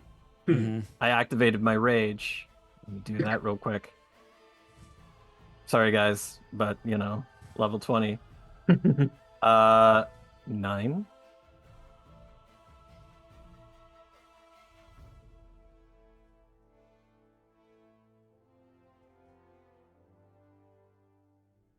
Okay. Number 9 is Summon Spectral Berserker. Ooh. Oh shit. So energy flows out of you into a random space within Oh, 10 shit. feet that forms into some kind of creature. So I think feet is important. Sorry, I'm not like flavoring this really No. hard right now, just because I think mechanics are important. So I started the rage 25 feet away. So within 10 feet of that, so 15 Yeah. feet away. Yeah. Probably the priority is Saluk. Don't give a shit about the other 3. Well, kinda, Yeah, but yeah, you get it. yeah. So the active effect is you create a spectral berserker that rampages wildly, taking their turn immediately after yours. It spends its turn moving toward and attacking the closest nearby creature that it can see. I'm higher level, so it's who I want it to. And it does a lot of damage. Okay, and bonus action to control it. Cool. So the spectral berserker can look like whoever I want it to, and I think I will have it look like a fellow gargoyle that isn't Rhea, one that passed away, which I think maybe Thrin and Rossi would know Okay. more so. But this is like a kind of fractal, transparent individual, but just like beaming with power. So that's important. Okay, back to damage. So that is 30 damage. 8 of it is psychic. Okay. The bowl shatters as you break your blade down through it. It breaks right in front of Adam's hands. Adam doesn't even move. He's just kind of holding the shattered pieces and just like as you bring the sword down, strikes the ground. There is this pulse of energy that goes out and encompasses the room. I need everybody to make wisdom saving throws. Is Well. this magic of some kind? No. Okay. I would love to make a wisdom saving throw, but I'm not. You I'm are absent. you are and absent, I'm but you're absent. watching this happen. I'm watching this. There's a paladin. Hold on. All friendly creatures within 30 feet of me get a +4 bonus to all saving throws. Cool. Oh, did a 18 save? No. You are, well, for all intents and purposes, we'll say you landed right there. 18 does not set. Well, fuck you, man. Like Mine's how- 19, so I mean, I guess it checks out. 16. So, plus how many was that, Mika? +4. +4. I also don't know who banished me, so I don't know whose concentration needs to be disrupted. Total of 23 on my save. Oh, 29. wait, what was the paladin help? You get +4 on all saving throws if you are within 30 feet of me. Am I? Yes. I 20. think so. Yeah. Yeah. At first I thought I wasn't because Yeah, but Once Mika's right hell there. started breaking loose. Yeah, you're. yeah, okay. Yeah, we'll say. Yeah, we're good. 30. You're right. Okay, there. so 20 then. 20. Cool. None of you made it. Oh my gosh. But Arasi was the closest because the DC was 30 for this. Okay. Father. Because you guys have crazy DCs or crazy abilities, so it's a difficult DC for a reason. That being said, If I have anything. Nah. Fleur, we're starting with you. The moment that bubble goes across, you see this wave of energy that kind of like looks like a disturbed when you swipe at the sediment at the bottom of a clear pond and you see the dust in the water kind of swirl. It's like that, but a bubble that goes outwards. Your bubble drops. And you see everybody frozen in time for just a split moment. They're just like shock and surprise. Threnian. You find yourself in the ruins of the Feywild. And the dead lie all about your feet. They don't look harmed or torn or sundered by any means. They're just, and you know this, without a shadow of a doubt, they are dead. They are dead. And then you see friends you know of here. They are also dead. And then the world around you morphs, and it is no longer the Feywild, it is Bahiri. And everyone is dead. And you know, without a shadow of a doubt,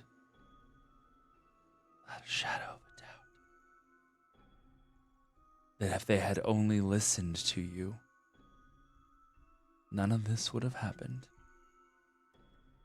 None of it. Because paranoia is only paranoia until you're right. And you were right all along.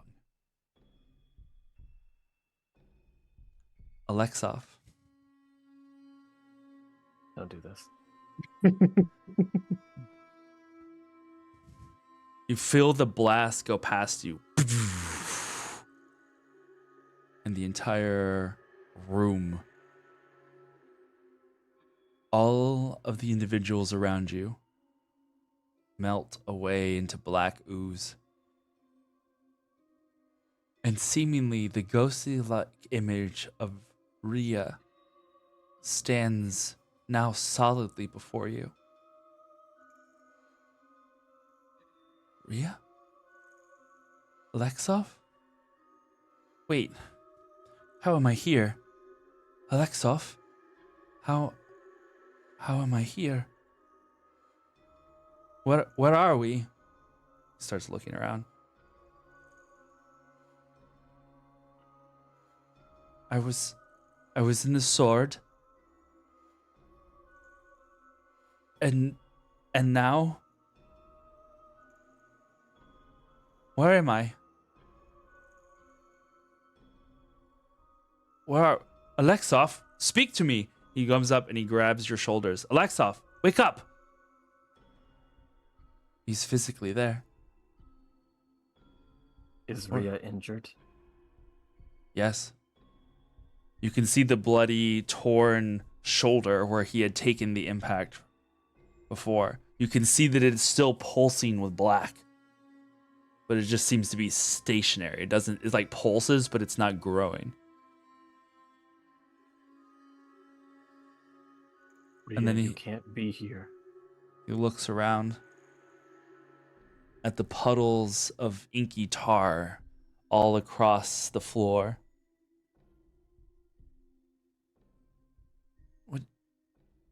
What's going on?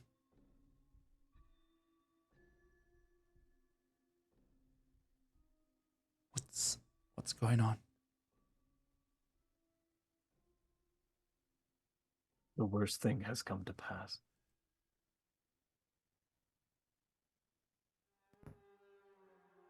Is it the worst thing? Is it truly the worst thing? No, I don't think it is. Not yet. Not yet. And as he reaches out to the sides, you see tendrils from all of the puddles around him shoot towards him and attach to his arms and fingers and body and legs and the back of his head. And he starts to lift up higher, taller than you. All the tendrils lifting him like thousands of little needles. Arasi.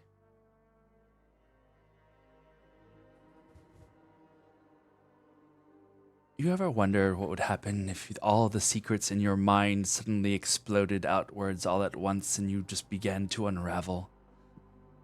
All of the things that you had held dear, all the information and all the things that you had stopped from happening, the weight is insurmountable sometimes, incredibly difficult to bear as it crushes down on you.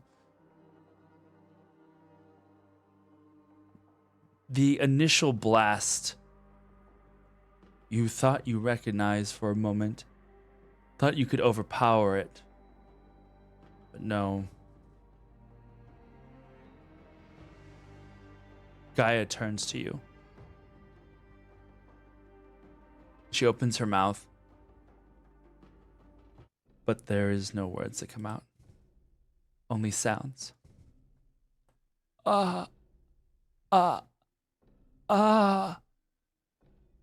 And the same starts to echo around the room. Everyone's minds erased, reduced to babbling infants in their sounds. And you look down at your form, your original form. No. No, this can't be. Things changed. In the center of the room, the floor begins to melt away. It like caves inwards as if falling into a sudden vortex pit. And as it arises again in front of you, a beast emerges, massive, gargantuan, half reptilian and half creatures of nightmares. A dragon.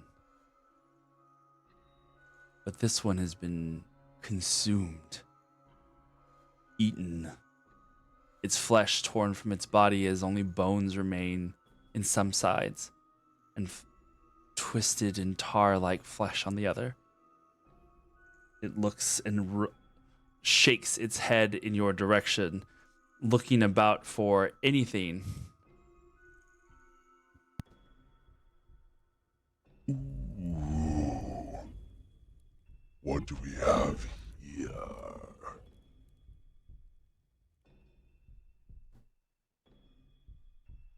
Fleur.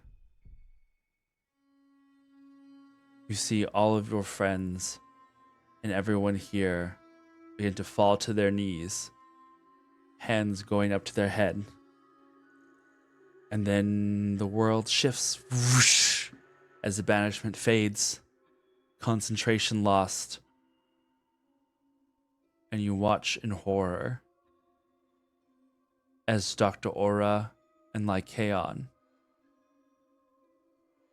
the creature that you were told was Saluk, and Adam become fused into two beings that then grow in stature. Taller and taller and taller they grow, until only they remain in the center.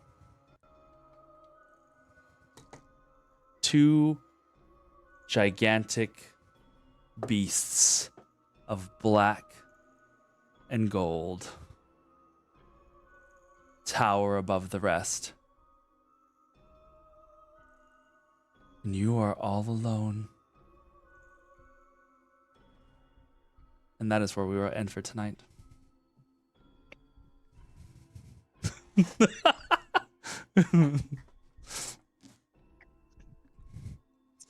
fine. Everything's fine. It's gonna be. Oh. Thanks. Thanks for all the raiders that came by. Oh no. We hasted. Ooh-wee. Well, we are here. The fall has begun. I love that I spent all that time. I was like, okay, I do this and I do this and I do this. Well, you smashed the bowl. You did, and other things. You haven't seen what the other effects of that is. Okay, that makes me feel better. Don't worry about it. It's okay. I got you, boo. I got you. It's like how smashed is this bowl? The bowl is There smashed, never- but it was there never was a about the bowl. You hit It was so never hard there was never a bowl. It was never about the bowl. It unmade was it. what was in it inside of it. You know Oh, how I you know. can't. You know how you can't destroy matter? You did. Yeah. Oh, that's nice. That's all Oh I my need. god, the bowl equals the new door. I'd like to see Threnian's The Office aside right now. Dude, she's so fucking mad.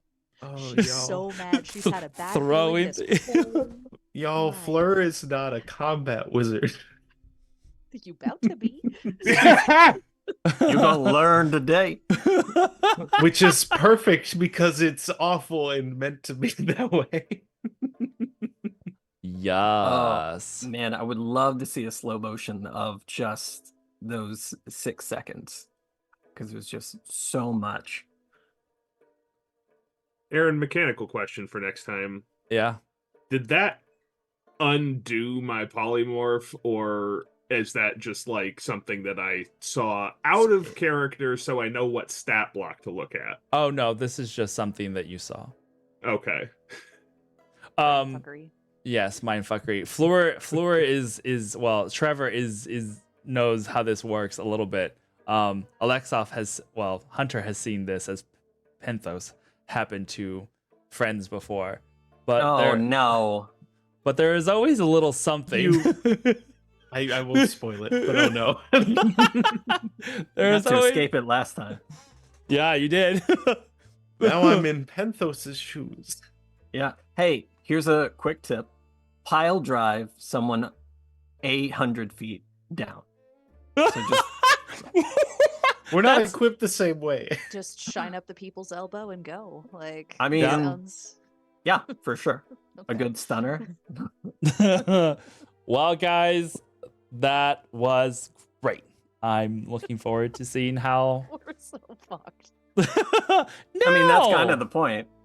Look at this! Look at this little guy. He's just There's so only filled. two guys. There's He's- only two Hi. guys. Hello, how are you? It's good to meet all of you. I can't wait to, take out all of your insides. I'm It'll be unaffected by great. that. Mind blank. I don't- no psychic damage. Yeah, the mind blank actually kind of saved you in a way that I had not expected. So very good. I hope he talks like that. Only in your worst I can't nightmares. see. Oh, I can. I just can't. Dreamy.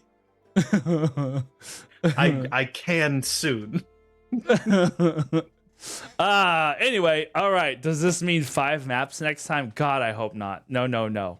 But it definitely will be crazy. Please, Aaron, let me record some dialogue for him. Oh no. Yeah, we'll talk, Graham. We'll talk. All right, What's guys. the name of the Leonin who got fused again?